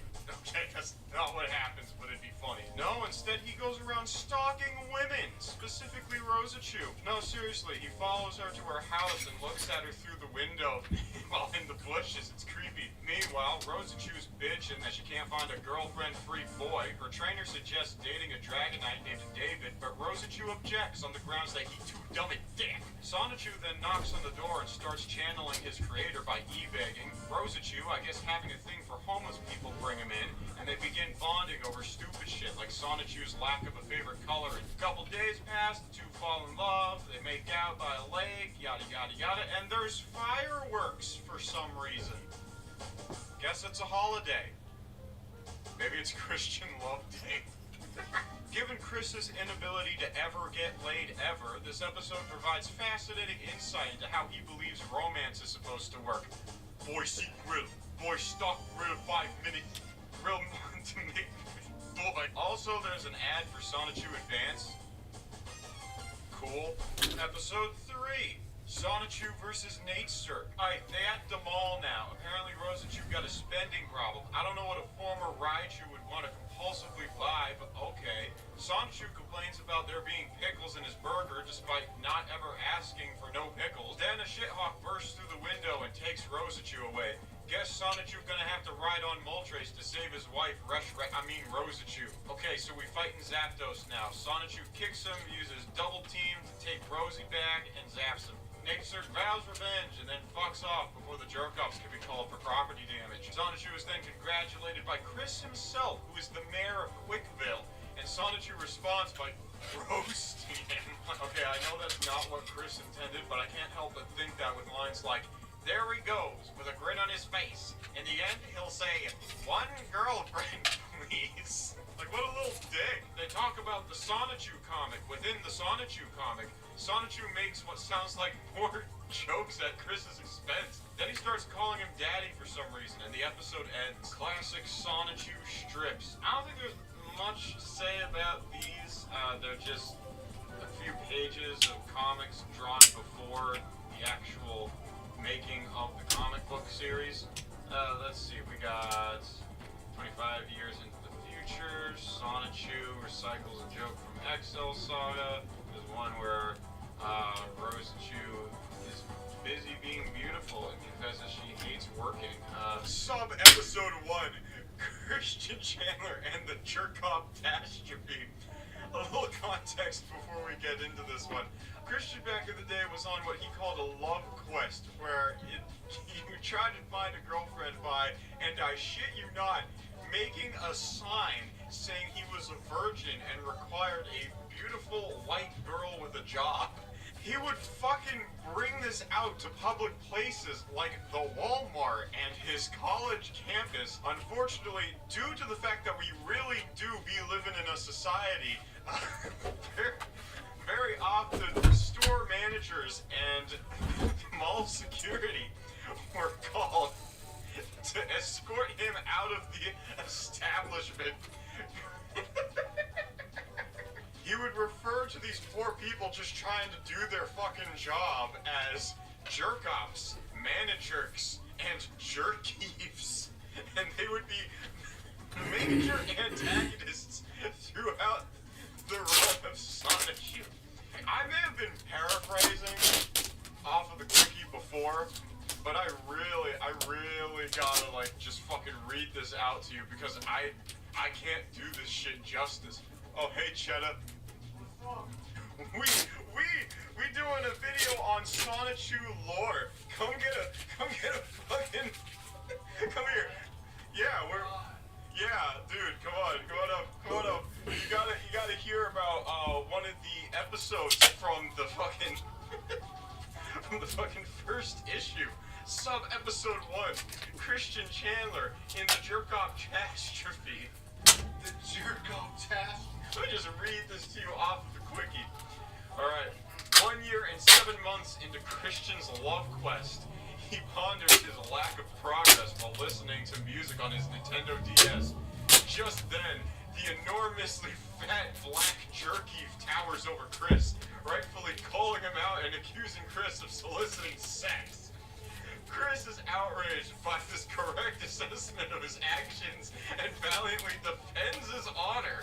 The jerky summons his jerk-offs to handcuff Chris, but his keen tactical mind allows him to spot his assailant and dodge them, somehow causing the jerk-off to handcuff his own hands. Chris kicks the jerk-off in the dick and backhands another jerk-off square in the face, giving him enough breathing room to transform into Chris Chan Sonichu, which is like where he turns and morphs into a Sonichu. The jerk goes Super Saiyan form, right? No, Super Chew form right there. Yeah. The Jerkeef responds by summoning his metal armor, which only gets a TikTok clock panel rather than a full transformation scene, and a pitched battle begins. Chris Chan uses Mega Kick, Double Kick, Miracle, and Thunderbolt to disarm the Jerkeef, and honorably offers mercy to his defeated foe. But the Jerkeef is without honor. Defiant to the end, he fires a handgun at Chris, who uses a barrier to deflect the pitiful attack. His enemy beaten, Chris decides to unleash his special ultimate attack, the dreaded Kamehameha, which is a thing Chris would actually do, where he would do Kamehameha motions and yell Kamehameha, and the whole point of it is he was supposed to be cursing them. Like he genuinely thought that this would curse people and cause misfortune upon them. The Jerkeef initially feels no adverse effect and rises to fight back, but the curse soon sets in. He and I shit you not, he slips on a banana peel breaks his glasses, and learns his wife just divorced him over his smoking habit and is taking custody of the kids, the house, and everything he owns. The Jerkeef's life is shattered, and Chris makes sure he knows that he deserved all of it. The Jerkeef cries, "My soul hurts."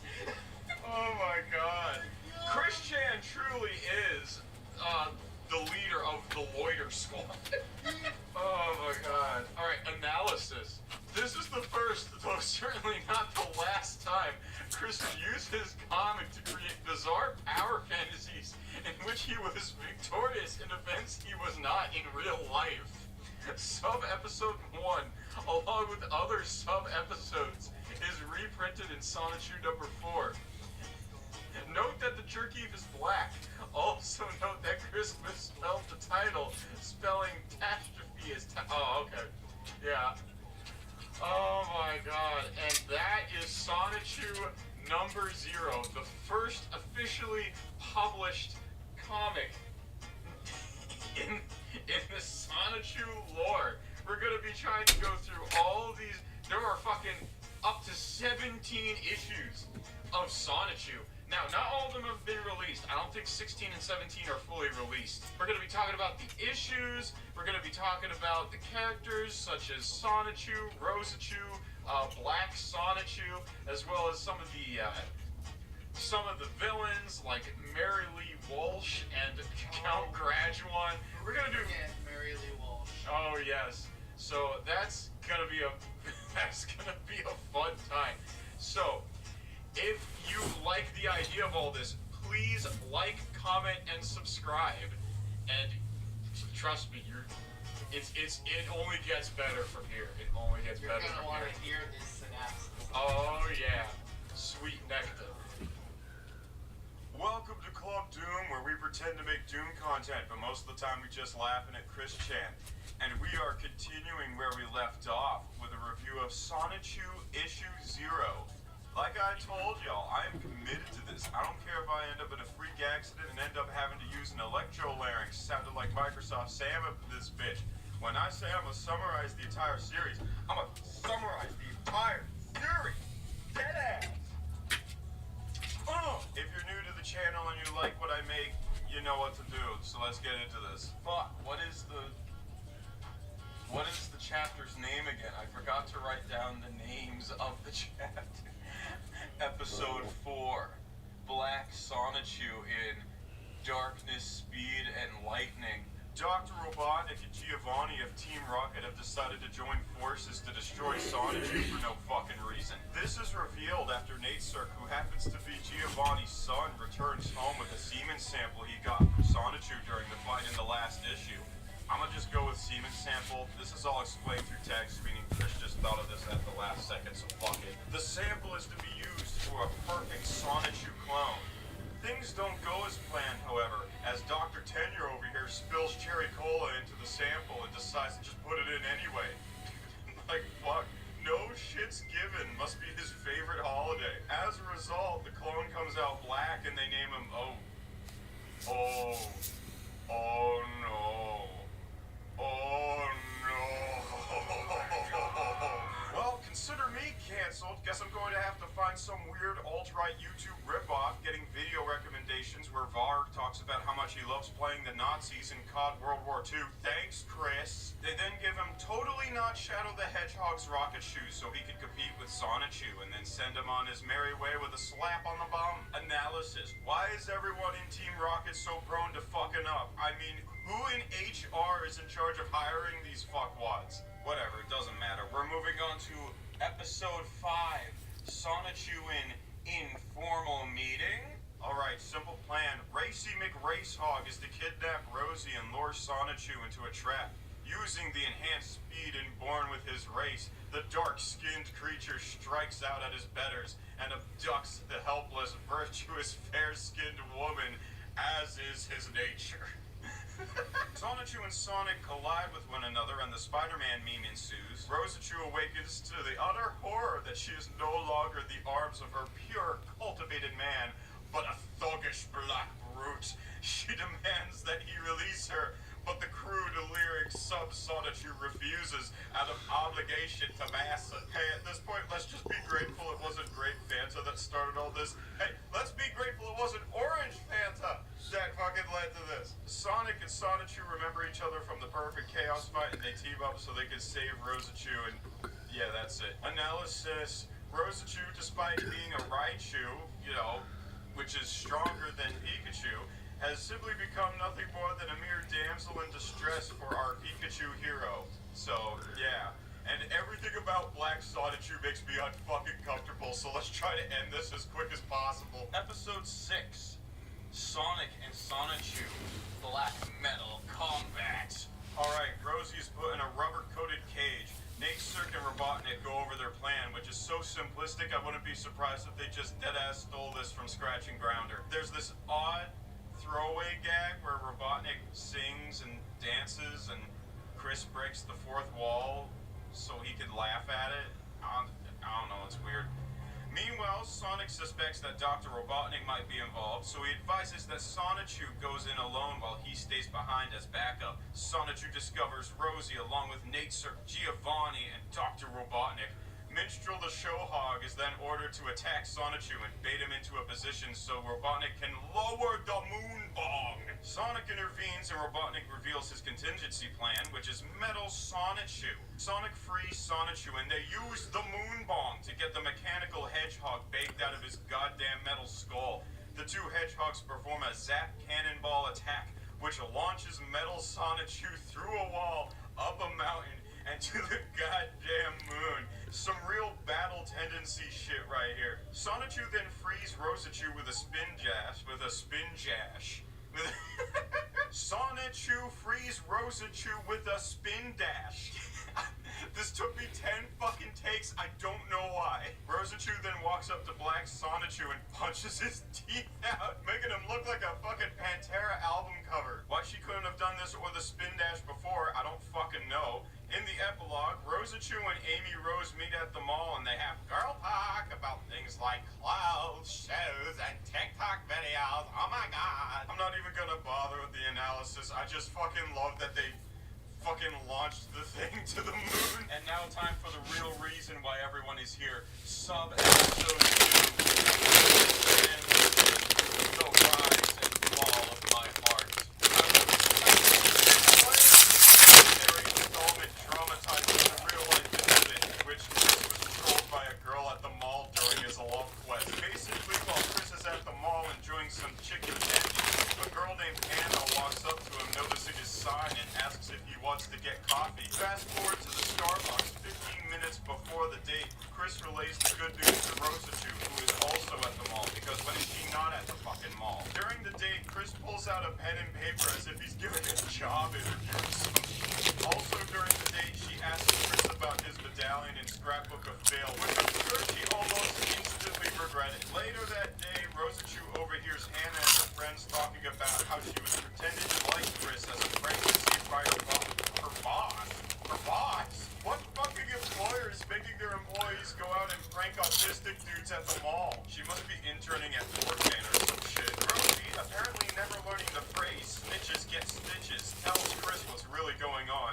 Christian then confronts Anna, and she admits to everything. Chris pushes on, insisting that she must have nonetheless come to appreciate him during their date. Anna's answer is a stern and unyielding no. This leads to the legendary real-life moment where Chris deadass screams, "No!"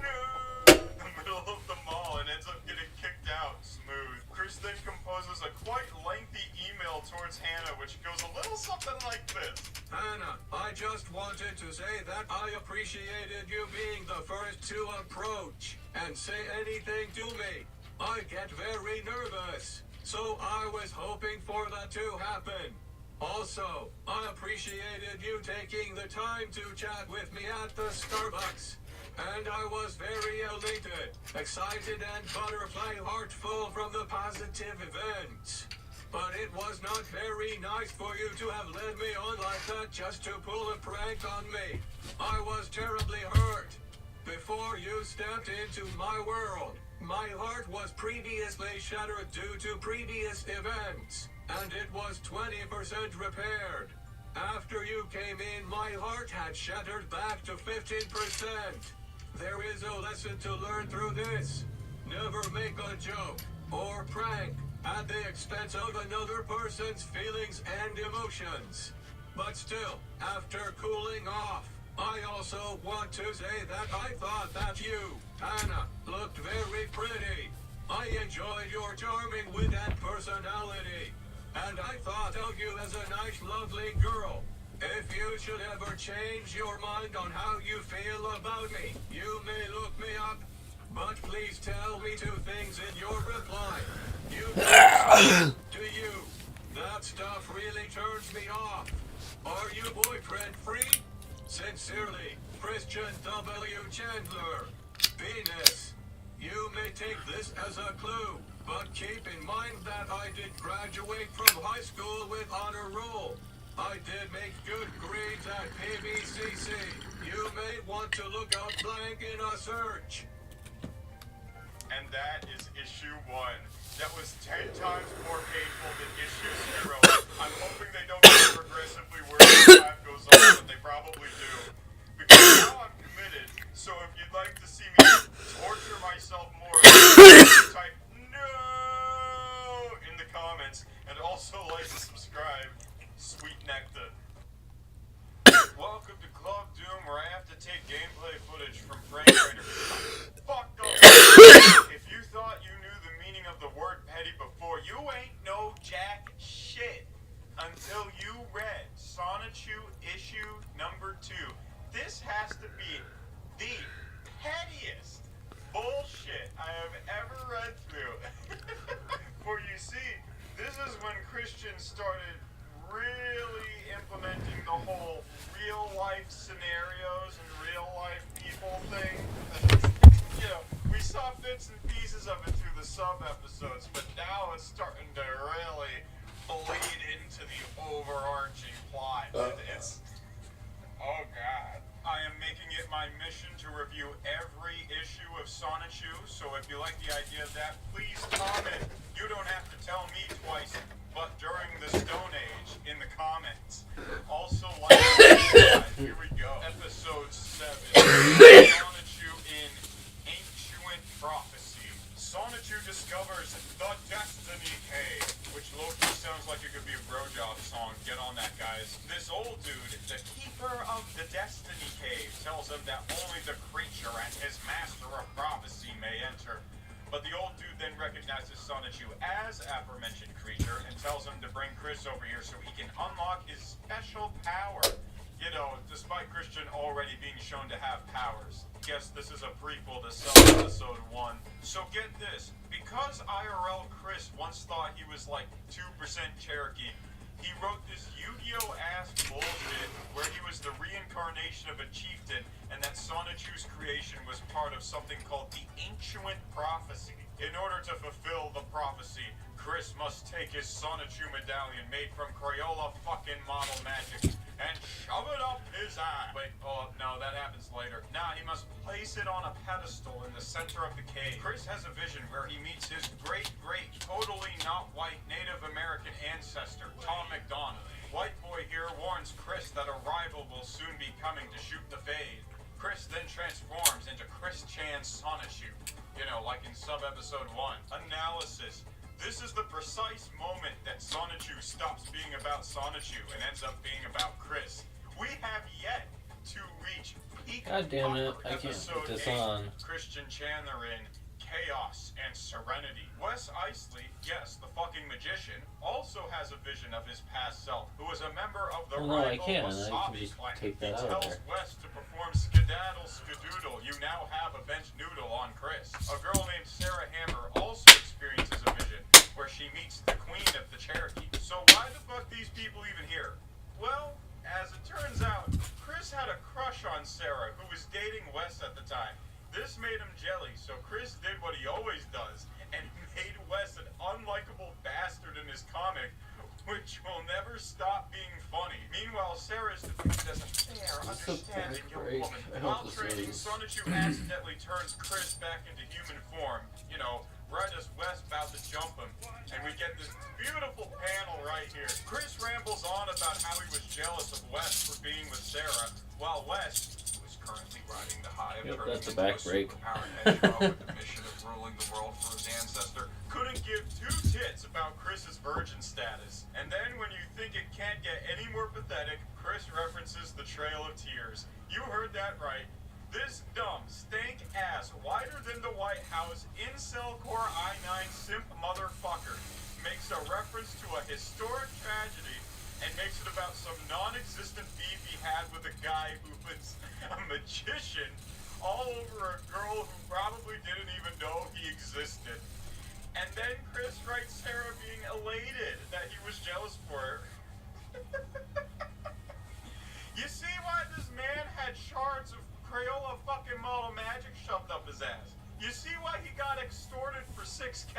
Like, I don't condone it. Those were terrible things that probably shouldn't have happened. But I think there's something to be said about cause and effect in all this. You know, but just keep that in mind. The episode then manages to rip off at least 4 different anime before ending. Analysis. I think the fact that even the characters in your own comic series don't give a fuck about your love quest really says something. Also, apparently that joke is supposed to mean you would have to tell a caveman something twice because they're stupid. A lot of people are confused where Chris got this from, but my theory is he got it from the old Geico commercials at the time. Remember, so easy a caveman can do it? I feel that falls within the timeline of when this was made, and therefore, like, contextually makes sense. In a weird way. Episode 9. Chris Chan, Sarama, and Wesley in The Evil That Stomped Quickville. Sarah saves Chris's ass and gives him the crown of the Cherokee that he didn't own in the first place. She then promptly breaks up with Wes, seeing as he just tried to throw hands with an autistic man-child in public. She then reminds everyone, oh yeah, there's a prophesized evil that we have to fight. Hold up, wait a minute. 3 descendants of rival clans fighting an ancient... But this is just the plot of King of Fighters 97. Bullshit. How am I more pissed off about this than the whole Trail of Tears thing? Nerd. They then fly off to fight a giant golem who is attacking Quickville. Here comes a new challenger. Mary Lee Walsh was the real-life Dean of Student Affairs at EVCC who tore up Chris Chan's attraction sign, telling him that this is not how one goes about finding a significant other. Chris took this altruistic advice and did fuck all with it, opting to write Walsh as an evil witch who wanted to make finding true love illegal in Virginia. So here's the basic chemistry of the 3 main characters throughout the fight. Oh my goodness, Chris Chan, what do we do? Bust his kneecaps! Man, I'm in prison! The fight has all the tension of a Little League baseball game. Get used to that. That's gonna be every fucking fight in this series. Sarah then turns out to have a new boyfriend, and Chris is all like, about it. And then Chris goes on like a page-long tangent about how he used to swing on the swing set with Sarah. Remember, this is written by a 25-year-old at the time. Also, hide and seed has very dangerous implications considering who wrote this. Analysis. Remember when Sonichu was about Sonichu? Yeah, me neither. Sub-episode 3.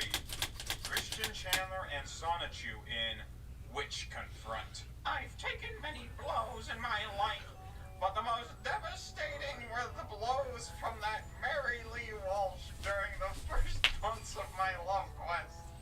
She intruded by destroying my advertisements, shattered my heart, hurt my soul, and threatened to make me look bad. Chris, you don't need any fucking help looking bad, just letting you know. She must be stopped before others feel her wrath. Despite his ancestor advising him to use his powers responsibly to protect the innocent, Chris Chan Sonichu commences an unprovoked invasion of Mary Lee Walsh's office at the private villa of corrupted citizens while she is stirring some potion in a boiling cauldron. Chris Chan makes a token effort to suggest he's here for the safety of the public, but it's obvious he's just here because he's salty that she tore up his sign saying he was a virgin. Let that sink in. Walsh scolds Chris to cut the corny Sailor Moon poses and do JoJo poses like a grown-up before attacking him with dark magic. Chris then counters with Thunderbolt and a bunch of other signature Pokemon moves no one cares about. Walsh then up and kicks Christian in the balls, and he transforms back into his human form. Nice. The witch comes to the stunning conclusion that Christian is Christian.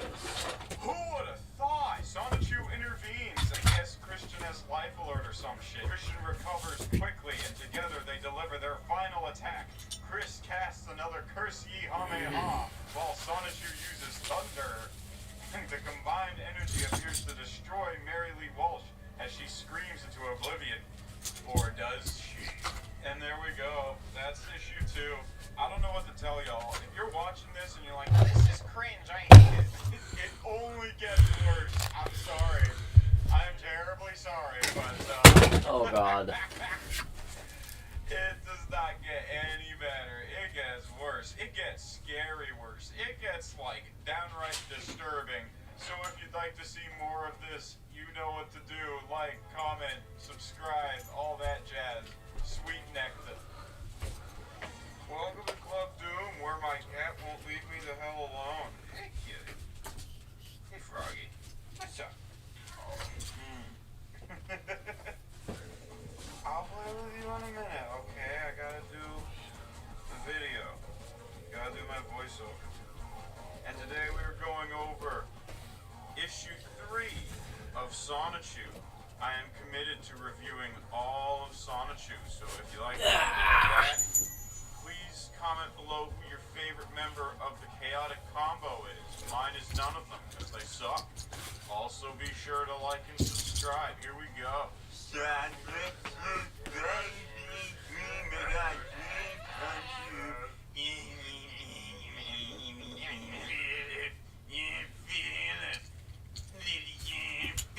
Why you so cringe? Why you listen to a real band like Mayhem? Shut the fuck up, Lillian. I'm listening to Disturb. Hey, remember the rainbow from issue 0? Well, apparently it made a bunch of Sonichu eggs and threw them back in time because of reasons. So now we got a whole Power Ranger cast of Sonichus to go over. Yay! That's what we needed, right? More Sonichu. More useless character, more Sonichu. Isn't it exciting? More fucking Sonichu. Yeah! Wild Sonichu. He's a green grass type Sonichu who doesn't do jack shit. Next. Bubbles Rosachu has the power of somehow being dumber than everyone else in the comic. That's quite an accomplishment, actually. Punchy Sonichu. Hey, yo, I know people out here be talking bad shit about Dr. Seuss, but have you ever met my main Asian stereotype? Angelica Rosachu. Raised by nuns, stalked by Chris. She's actually very similar to her creator in that she likes to maintain a veneer of piousness despite jerking in the church. Finally, we have Machan, the purple overpowered douchebag who barely contributes to the plot. Think Beerus from Dragon Ball Super, only instead of being painfully unfunny, he's just regular unfunny. Also, he will go on to marry his dads. Both of them. At the same time. But that's later. Then we get an advertisement for MySpace. Chris only has one friend and it's Sonichu.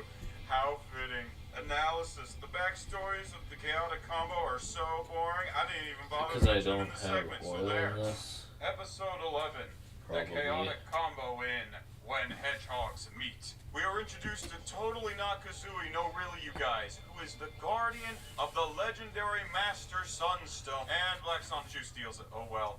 Those dark-skinned Sonichu, am I right? Kazooie makes chase trying to catch Blatchu on his hoverboard. During the chaos, Black Sonichu managed to piss off everyone within a 20-mile radius. Kind of like Chris whenever he posts on Twitter. All the Sonichu, including Sonichu himself, then gang up on the black man and beat him into a bloody puddle. We then get an ad for a mail-order girlfriend. 1-800-RIGHT-NOW. Yeah, just advertise the sex trade in your superhero comic. What could go wrong? Analysis. You know how Chris just blatantly stole a character? Well, get used to that. It happens a lot. And what is with Black Sonichu stealing things and getting lynched all the time? It's almost like Chris is trying to do something. Sub-episode 4. Christian Chandler in Mech-Attack. Yeah, you heard that right. We only get 2 regular episodes and a sub-episode this time. So this video might be short, but really that's just because I skipped through a lot of unnecessary bullshit. This is actually the longest issue so far, I believe. So anyway, we find Chris yet again loitering at the Walmart. He blames his inadequacy on all men everywhere for taking all the pretty girls for themselves. Because, you know, women are just a resource for us to mine in Age of Empires so we can upgrade to the Castle Age, am I right?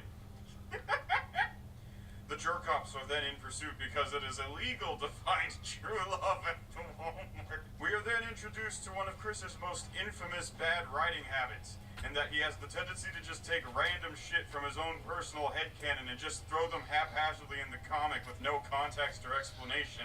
Like this guy. Who the fuck are you? I guess he's supposed to be like Link and Sonic and shit. I don't fucking know. They then beat the jerk-offs, Darkbind, Sonichu dips, and Chris gives this inspirational speech. Now as for you two managers, the pain that you both... Now as for you two managers, the pain you both are feeling now should be punishment enough for going against me and my love quest for a boyfriend, 3 girls to love and trust. I do not care for your rules, either of you, or any male other than my father and myself. But let me make it perfectly clear that in my quest it is very hard for me to find a girl due to the infinitely high boyfriend factor. Jesus Christ, I can't with this motherfucker. I fucking can't. And I do not want to risk getting punched in the face from a jerk. Also, since the ladies are unable to notice my person because they're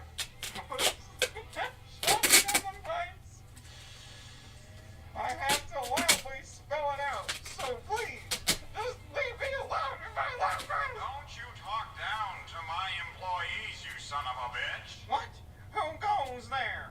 It is me, the Lightbringer.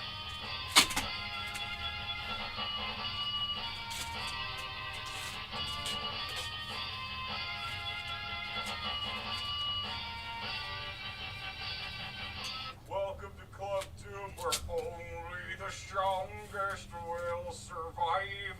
Because today we're getting a little competitive. Unlike the other Sonichu issue reviews, we're not doing our summaries. Instead, we are doing Sonichu Love Quest Saga trivia today. Because issue 4 consists of nothing but sub-episodes.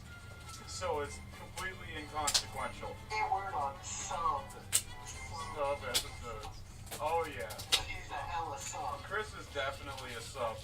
So with me, I have cheddar cheese and beef. You might remember beef from the Superhuman reaction video, and you will remember cheddar from that video of us sucking at a basketball video game. In front of me, I have a list of questions, all relating to issue 4 and the sub-episodes. So are you guys ready? Get like a noise. Get either a noise on your phone, or if you have like a soundboard or something, or just make a noise. Like, let's start from where we left off last time. Who does Chris summon to his aid after getting bodied by the Walmart manager? Oh yeah. Alright, Shudda, you have the floor. He summons his quote-unquote sister. Alright, what's her name? Oh. Shudda, I will give you half a point, but if Beef can get this right, he gets a full point. Beef, what is her name?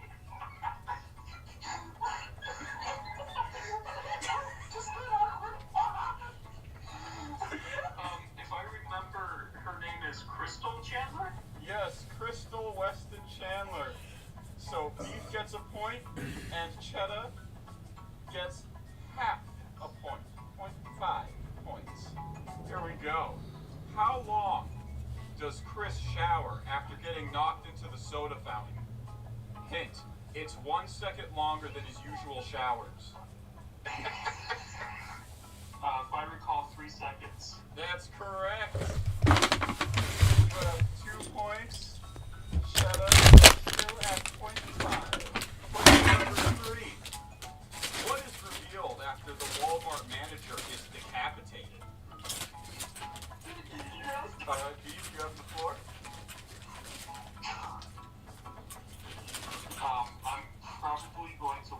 this, but was it revealed that he was a Transformer? Ooh, that is incorrect. Alright, Cheddar. Now it's your turn.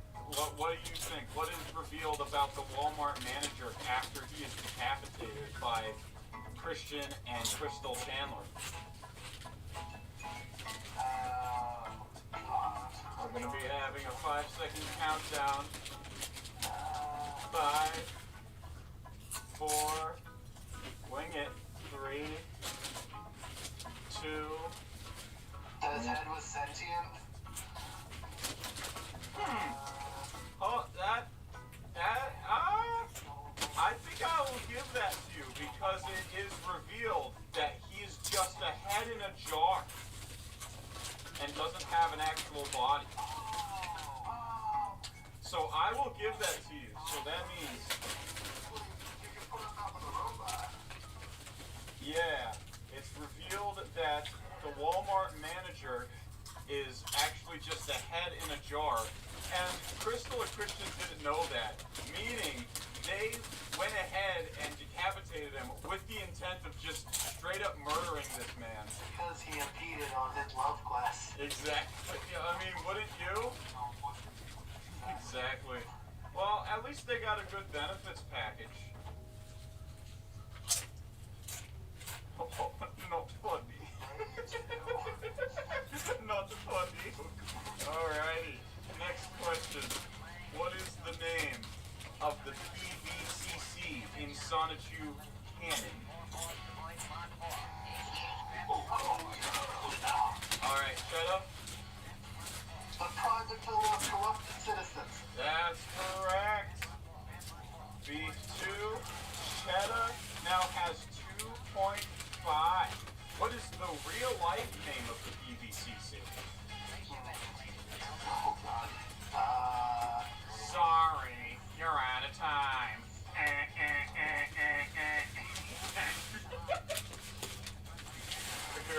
Alright, the answer was Piedmont, Virginia Community College. When was Crystal's first appearance in the Sonichu canon?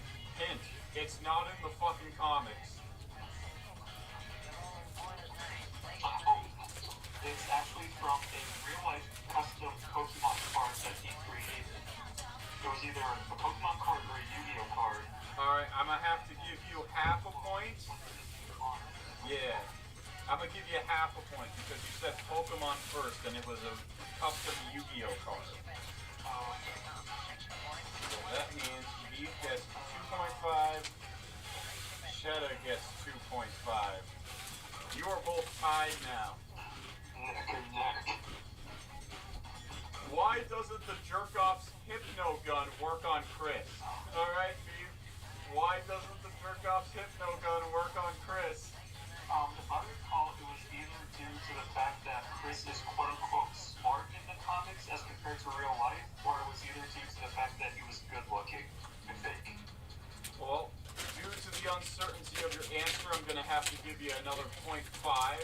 But yes, the manager's Hypno Guns do not work on Chris because they only work on quote-unquote slow-minded individuals. Because I guess tricking yourself into breaking your own PS3 and getting catfished like 7 times does not count as being slow-minded. You know, yeah, he's gotta be fast. I mean, look, he's called the Quickie. I'm talking a point. You're getting Cheddar. I'm talking a point. You are getting. This is a question that I actually have yet to answer in any of the prior videos, but it's still kind of relevant. Who is Count Graduon? He's based off of IRL. Christian's graduation from high school, how it was such a shit show. Exactly. Count Graduon is in fact the living embodiment of Chris's high school graduation, sealed within a mystical staff. Because I guess Chris didn't get some award he really wanted for art or some shit. What is the state of Virginia's slogan in the Sonichu canon? So, in the comic, the Virginia's slogan is, Virginia is for virgin. Exactly. Virginia is in fact for virgins. Why do you think Chris was born there? Maybe if he was born more westward, he might have actually had a sister that he... And maybe he'd actually have a sister, and maybe he actually wouldn't be a virgin. Not to say that that lifestyle would be any better. What is the name of the police officer? Girlfriends or boyfriends? Sorry. Another point, dog. Yeah, shut up. I'm trying to take my Sonichu reviews on YouTube seriously. I'm gonna get banned from the Discord basement. Alright, next question. Alright, you two, who do I have to take the Reddit gold from? What is the name of the police officer who arrested Chris in real life at Target back in July? I have July of 2005 written down. July! Yeah, who arrested Chris in Target back in July of 2005? I forgot I wrote that. I don't know why, but Chris Boone is drawing a blank on this. Oh, okay. So neither of y'all are getting a point, and the answer was Marcus Baggett. Officer Marcus Baggett. Or Baguette. I don't know how it's pronounced. It's either Baguette or Baggett. Next question. What is the jerk-off badge made of? I recall from episode 6 from issue 4, he clarified that the badges were made out of crackers, while the main Jerky's badge was made out of wood, and he made a joke saying that he thought his badge was tasty or something. Yeah, that's right. The jerk-off's badges are made of graham cracker and paint. Meanwhile, the Manajerk's badge is just made of wood, yet he still tried to eat it anyway. Alright, next question. Who the fuck snitched on Hannah? It was Rose Chew. That's right, it was Rosa Chew. Which sub-episode has the big phallic straw? Isn't it in 7? Yes, that is right. The big phallic straw appears in sub-episode 7. All gives Cheddar 4.5 points. Beef has a measly, pathetic 6. When Chris rejoices that his love quest is finally over, what is in the background? There are multiple answers for this question. Beef? I believe a rainbow says his love quest is over. Yes, that's right. And for an additional 0.5 points, what's the up?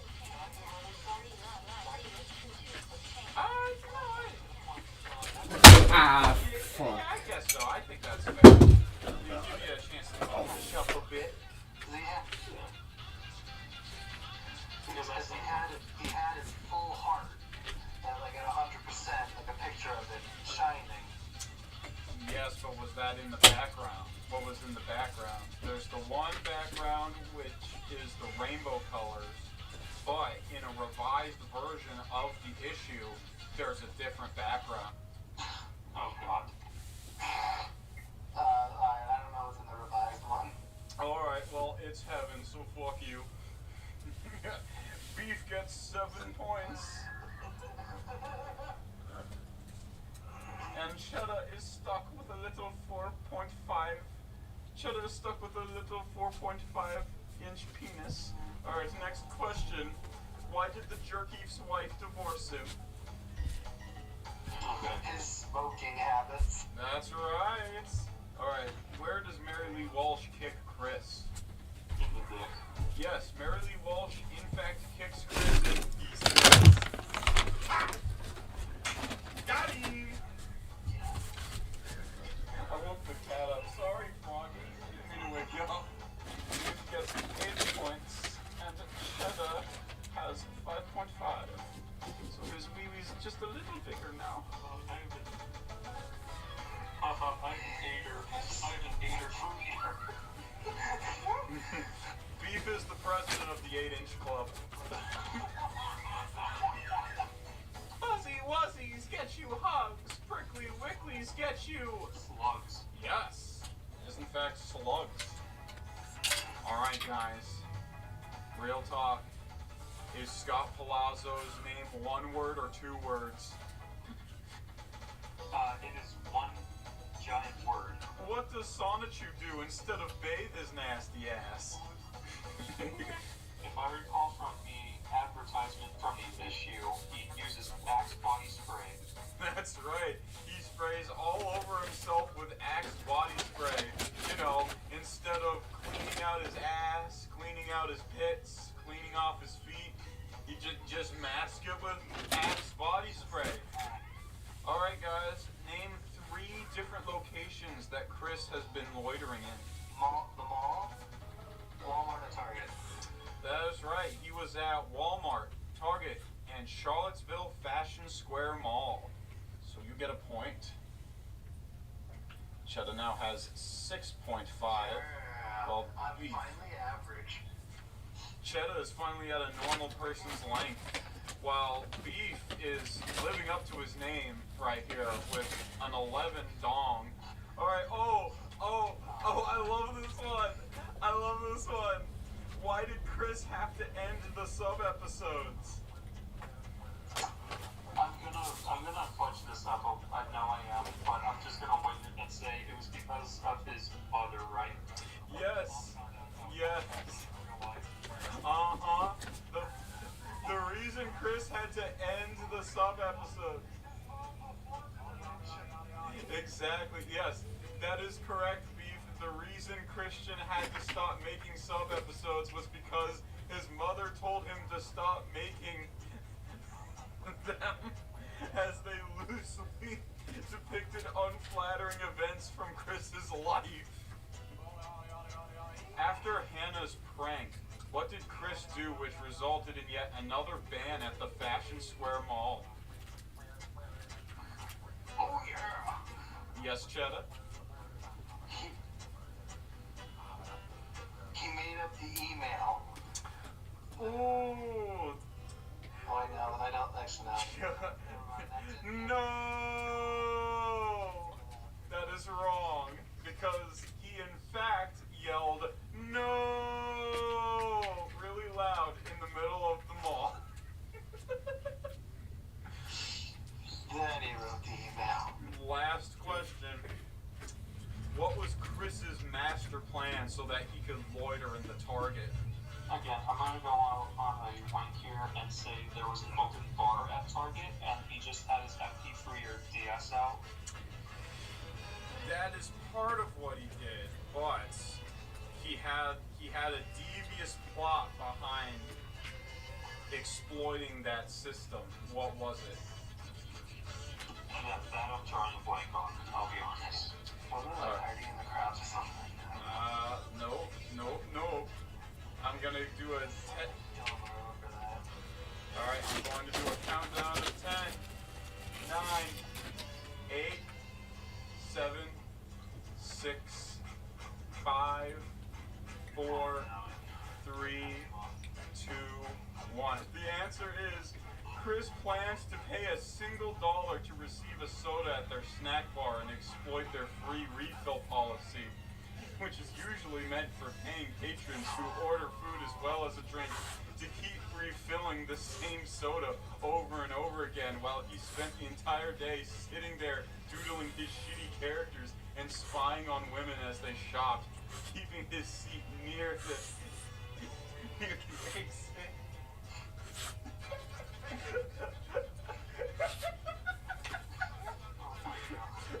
Big brain. That's a solar system brain move right there. There's that quick thinking that made him immune to the ray. He's quick on his feet. Alright, and with that, Beef won by a landslide with 12 points, and Cheddar had an average side 6.5. So, congratulations, Beef. You won the Sonichu Issue 4 Quickville Love Quest Saga Trivia. I don't have a prize. because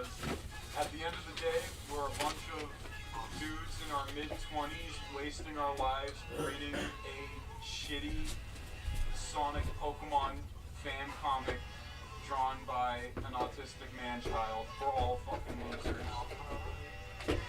So join us next time when I attempt to read Ember's Ghost Squad or some shit. Or watch. This just made me feel depressed. Welcome to Club Doomer. Oh my god, they gave Blinks a scar and Blinks 2. I'm so mad I'm gonna go mace a random GameStop employee. Now there's only one thing that can cheer me up, and that's reading Sonichu issue 5. At this point in the writing of the comic, Chris has just been discovered by the internet and is currently obsessed with a girl named Megan whom he met at his local card game shop. And if you know anything about Christery, you know that we are close to the tipping point. We are close to the point where Sonichu goes from being, you know, innocent, laughable, and stupid to just demented, depraved, and irredeemable. And I'm looking forward to it. This is gonna be a fun train wreck to watch. That's for damn sure. Yeah. Oh, that's so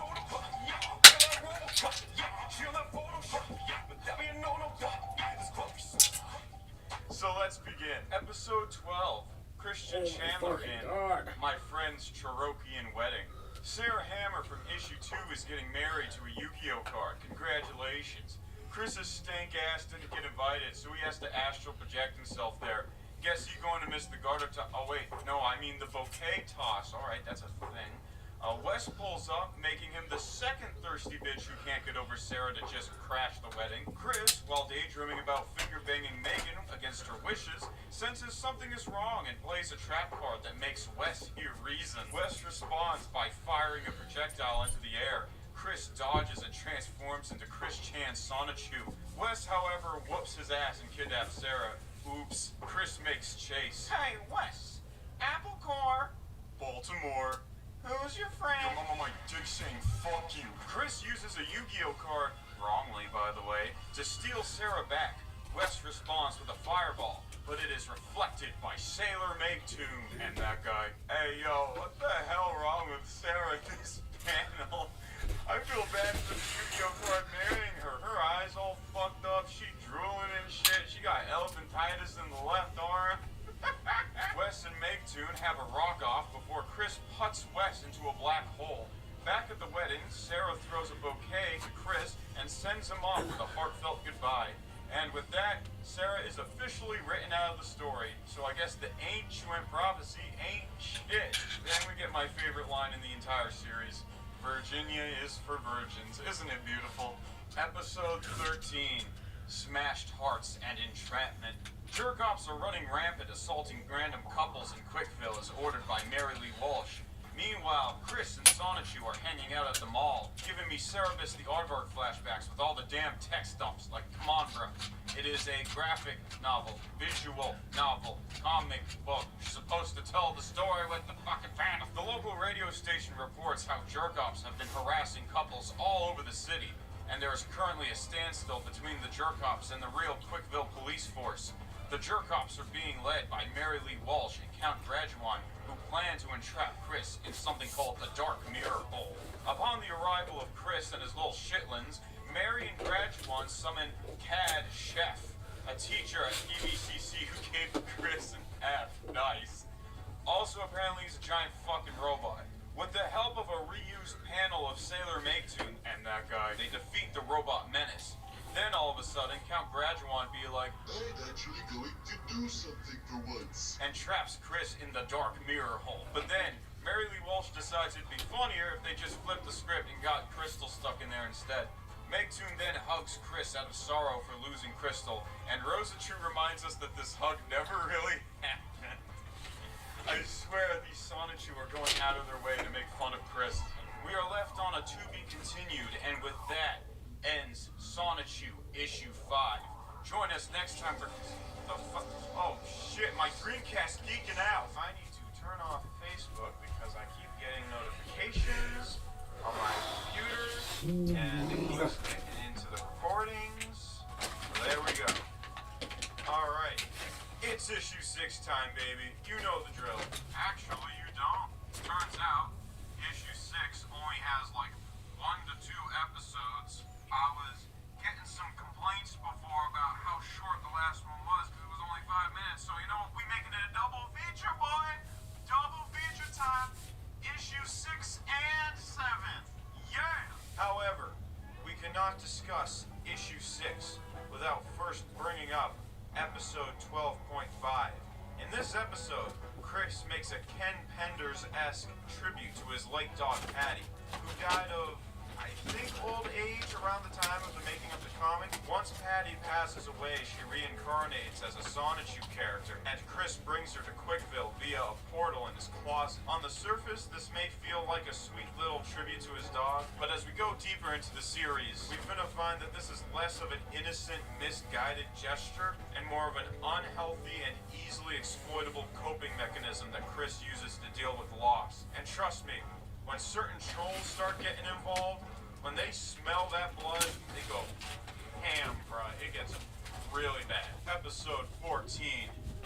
Evil is afoot. After Crystal is trapped in the Dark Mirror Hole, Patty Chan and Darkvine Sonichu pull up, and with the help of Meg Chan, start wrecking Mary Lee Walsh, forcing her and the Jerkoffs to retreat. We then cut to Christian's mayoral office, which happens to be located inside the Quickville Mall, but hey, that's the city's budget for you. Everyone's gathered around the table discussing how to free Crystal out of her seal. Well, most of them are. Others are quite literally just fucking around, talking about bullshit. Chris then yells, "Shut the fuck up!" Magichan, being the only one who knows anything about anything around here, announces that the only way they can save Crystal is if they gather the 7 Sonichu balls. That's right, ladies and gentlemen. We are introducing the MacGuffins. They are the rip-offs of the rip-off. Seems like Magichan has one already, and Darkbind has 2. Turns out Darkbind has been gathering Sonichu balls this entire time in order to save his gal pal Zelina from the friend zone. Suddenly, they hear an explosion from downstairs. It's Blatchu robbing the K Jewelers, but this time he's not alone. Accompanying him is a mysterious green Sonichu rocking a cod piece. The green Sonichu has just obtained another Sonichu ball. After being confronted by Chris and the gang, Gimpchu over here bodies Sonichu and Magichan before trapping Chris in the Shadow Realm. It is revealed to be Nateser, who obtained evil Sonichu powers after Chris's medallion was submerged in the energy of the Dark Mirror Hole. Chris responds by roasting his fit. Come on, dude, give it the program. Nobody wants to see these nips. Cowardly liar! You dare put me down with your insults! Where I lack in confidence, I make up for in heart, strength, and the caring love boost from my sweet friend, Meg Chan. You weakling! Your feeble autism is no match for my dark power. Once the Shadow Realm vanishes, the true battle begins. So you know what that means. Sing along with me now. Nonsense paneling and choreography. Wow, guess it's a good thing you wore that cup after all. With the help of the Sonichu ball, Nateser gains the upper hand and is about to finish Chris off. But before he has the chance, he gets pegged in the head with a basketball and knocked the fuck out. Now, who could have done this? If you're thinking Blatchu, well, get canceled on Twitter, scrub, because it happened to be someone completely different. It was Bionic the Hedgehog, Chris Chan's first OC made in 1999 by cleverly combining Sonic the Hedgehog with Biasketball. According to Chris 3, Quick here first came up with the character after he was pegged in the head with a basketball while working as the water boy for the school team. Meaning we have one of these motherfuckers to thank for all of this. The last page of the comic features the original drawing of Bionic the Hedgehog from back in 1999. I fought my autism and won. If only, Chris, if only. The issue also features an ad for Christian and the Hedgehog Boys' debut album. An actual album Chris made and I reviewed. So check that out if you're interested. Time for issue 7. Let's go. Episode 15. Time for a ball. Remember that guy? Turns out that guy is really that girl and has been dating Bionic. My bad. Magichan and Sonichu catch up, and Magichan realizes that the Sonichu ball is in fact in the high school gymnasium where Chris used to be a student. However, it is back in time. Turns out Chris wasn't hit in the head with a basketball. It was in fact a Sonichu ball. And then Chris pulls a Family Guy cutaway gag. Now, if a Family Guy cutaway gag isn't the sign of a well-made piece of media, be it a comic, movie, TV show, etc., you know, it's a guaranteed W. You know. Hey Lois, remember the time I became Chris-chan? Chris, Sonichu, and Magic-chan discussed the plan. Well, Sonichu and Magic-chan discussed the plan. Chris goes on a tangent about how much he's attracted to Megan from Family Guy? Megan, bruh? Really? Megan. Megatron Griffin. Hey, bro, you do you. Whatever. During episode 16, Time Hogs, they go back in time and we see Chris at 14 years old. Alright, another day of managing the basketball team. Freshman year. Yeah, Chris.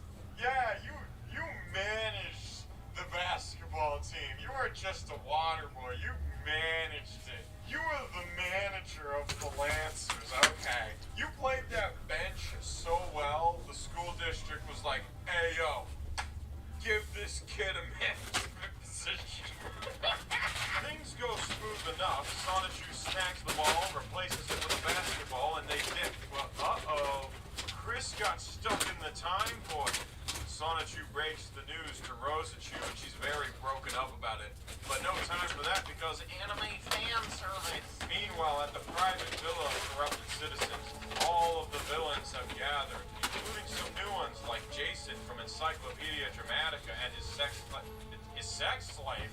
Chris, this is TVY7. I'm not just saying that because there's Sonic characters in here. You dead-ass wrote in this issue that it was TVY7. Last I checked, sex slaves are TVY7. But yeah, now that Chris is out of the picture, they plan to take over Quickville, you know, with their age-appropriate sex slaves. We then see Chris traveling through the void. Chris has a mental breakdown due to all the shit happening to him in real life as he's making the comic. Notice how he claims Sailor Megatoon broke up with him, despite them never really being a thing in the first place? Well, this is because a website called Encyclopedia Dramatica, remember that from a couple sentences ago, made an article mocking him. As a response, Chris thought it would be a good idea to edit the page to show just how much cartoon pussy he getting. One of the pictures consisted of him finger-banging Megan. Once Megan caught wind of this, she was understandably fucking livid. Chris tried to explain his actions via email, but that went about as well as a white bumpkin doing a lyrically accurate country cover of Marvin's Room by Drake, i.e., not it fucking all. And with that ends Sonichu issue 7. Oh man, I'm so pumped. Sonichu issue 8 is next. And that is the tipping point, bro. That is the tipping point. That is the moment. That is when Sonichu officially goes off the deep end, and I'm hyped, bro. I'm literally bouncing in my chair out of excitement. This is the point of no return. So, please, for your benefit, like, comment, and subscribe. Hit the bell so you can be notified when my issue 8 video coming out. Sweet nectar. Welcome to Club Doom, where it's time. Been putting it off long enough. I made a promise. No matter what happens, we doing it. Doesn't matter if I have to pull an OnlyFans. We finna start the year off with Sonichu issue 8. Are you scared? You should be scared. You should be terrified.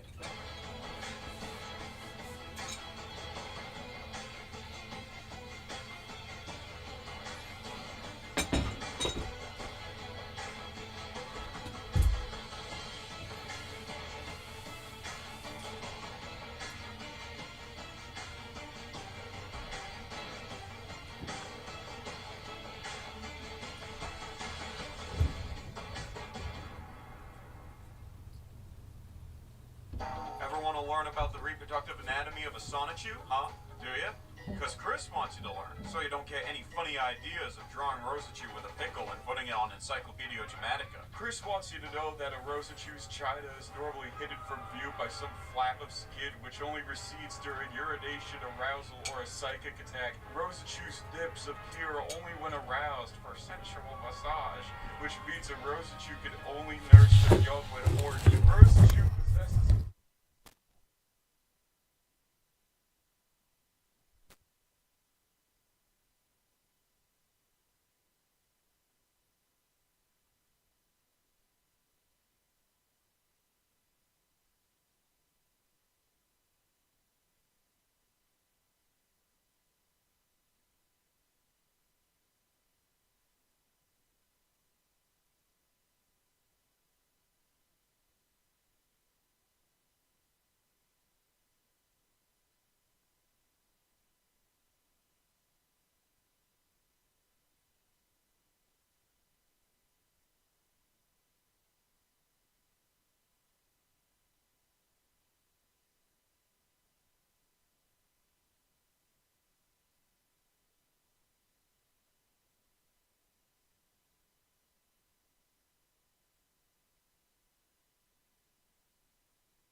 website Chris had beef with. She's upset because the website mocks them and their father, Chris Chan. Upon inspection, Sonichu is mortified when he sees that people have been drawing pornographic images of his girlfriend with a penis.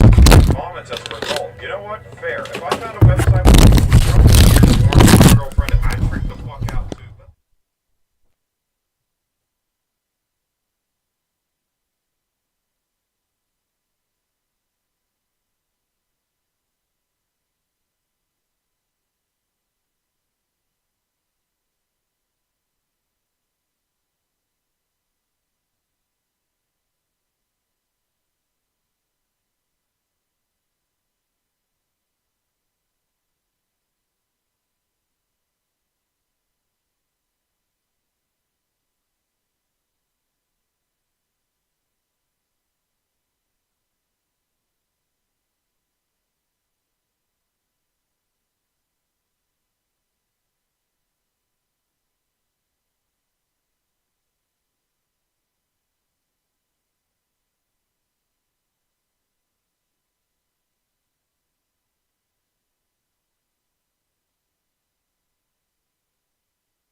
He was once a human named David, and he was in high school and had a GPA. This is dumb. This is like frustratingly stupid, even for Sonichu standards. Who is the douche-canoe who genuinely thought this was a funny idea? I want to smack the shit out of him for making me read this bullshit. We won't even make it to the ring, my guy. But yeah, anyway, David gets fucked by a Ditto, and Layla leaves Punchy, but not before clocking David in the face. Nice. And then Chris summarizes the rest, because time is short for this episode. Like, Chris, it's been like 6 years. When the fuck is the deadline? But yeah, Layla and Reginald are dating now. Cool. Alright, home stretch. What do we got now? It's a clip show. Yeah. That's so good. Issue 11. Yes, no cap. This is gonna be like my least fucking favorite issue so far. Please tell me it doesn't get worse than this. Oh, and these clip shows are season 2 equivalent to sub-episodes? God. Dang! Like, Chris, you are slowly killing me of boredom here. Like, at your ultimate attack-like shit. Alright, so it looked like the goal here is to catch the reader up in what's been going on in Sonichu lore since, you know, Chris stopped making comics after issue 10. So Sonichu has an interview with Sylvana, who's morphed into Sonic for no fucking reason. And they just kind of sit at the wall and talk about shit. Like, look at this! Look at this! Look at all this text. There's like 10 pages of this bullshit. I don't want to fucking read it. I don't, like, who the fuck cares what a Sonichite is? Basically, it's just a Sonichu Mega Evolution Stone. The end. I don't even think it ever comes back. Like, I think Chris used it in the D&D character sheet. And I only know that because Marshall Nerd just recently made a video about that. So yeah, I guess I'll just give y'all some of the highlights for these pseudo sub-episodes here. Alright, so Robbie Sonichu getting bullied at school by Binky over here. Sarah, being the MLG 360 no anything to protect Clan Sarachu, steps up against the bully. The bully then uses getting a jerk-off's attention as an excuse to kiss another boy. Or he uses kissing another boy as an excuse to get a jerk-off's attention. I don't know. It's Chris. It could be either or, honestly. And then they beat up the jerk-off and Sarah evolves. Alright, awesome. The Sonichite thing happens. Sonichu and Rosachu evolve into their super forms for like 2 minutes. What else? Chris turns into a woman after beating up Mary Lee Walsh. I guess he absorbed her womanhood and became Christine Chandler. not really. That's not really how it happens. But like this episode's just rough. Like reading it was rough. Reading the summary on the quickie was also rough. It's just a whole lot of nothing. Like Chris chimes into the interview, and we get some updates about how Robbie Sonichu is now Roberta Rosachu, you know, but it's all kind of just buried under great walls of text. And then Bob Chandler hits up our great omnipotent Sonichu overlord to remind her to pick up some TV dinners on the way home from Walmart. Bet. And that is Sonichu issue 11. God, fuck this issue. It's like the Twitter text dumps before Chris was on Twitter. Just so much nothing going on. It is something like this one truly and honestly pissed me off reading. Like at least the earlier ones I could like laugh at some things, but here it's just ugh. You know what it is? It's the length. I'm looking at issue 0 right now. That one was like 40 some pages. This is like 1 page more than issue 10 was, but without any of the grandiose, hilarious shit that happened in issue 10. So it kind of dragged a little bit. It just drags just a little bit. A little bit. Would you say it drags, Shannon? It drags. It drags a lot. It drags a lot. So, hopefully the later issues aren't this bad. This is Club Doom. Hoping that, praying for that, and I will catch y'all in the next video. Sweet nectar. Welcome to Club Doom, where let's keep it 100. We just want to get to issue 13 already, don't we? I mean, that's the big fat stinker from the Idea guys that was so fucking bad it even broke Chris Chan. And it probably the most relevant to what's going on now. Only thing in our way would be chronology. And the fact that these next 2 issues are Yawn City. Like, bruh, they are boring. No cap. They are boring as hell. So let's knock out these SOBs as fast as virtually possible. And I believe I may have found a way of doing that by binging old zero punctuation videos. So we finna take a page out of Yahtzee Crawshaw's Wolfenstein 09 vid and review issues 12 and 12.9 in limerick form. And with any luck, we can knock this out within the week, so let go.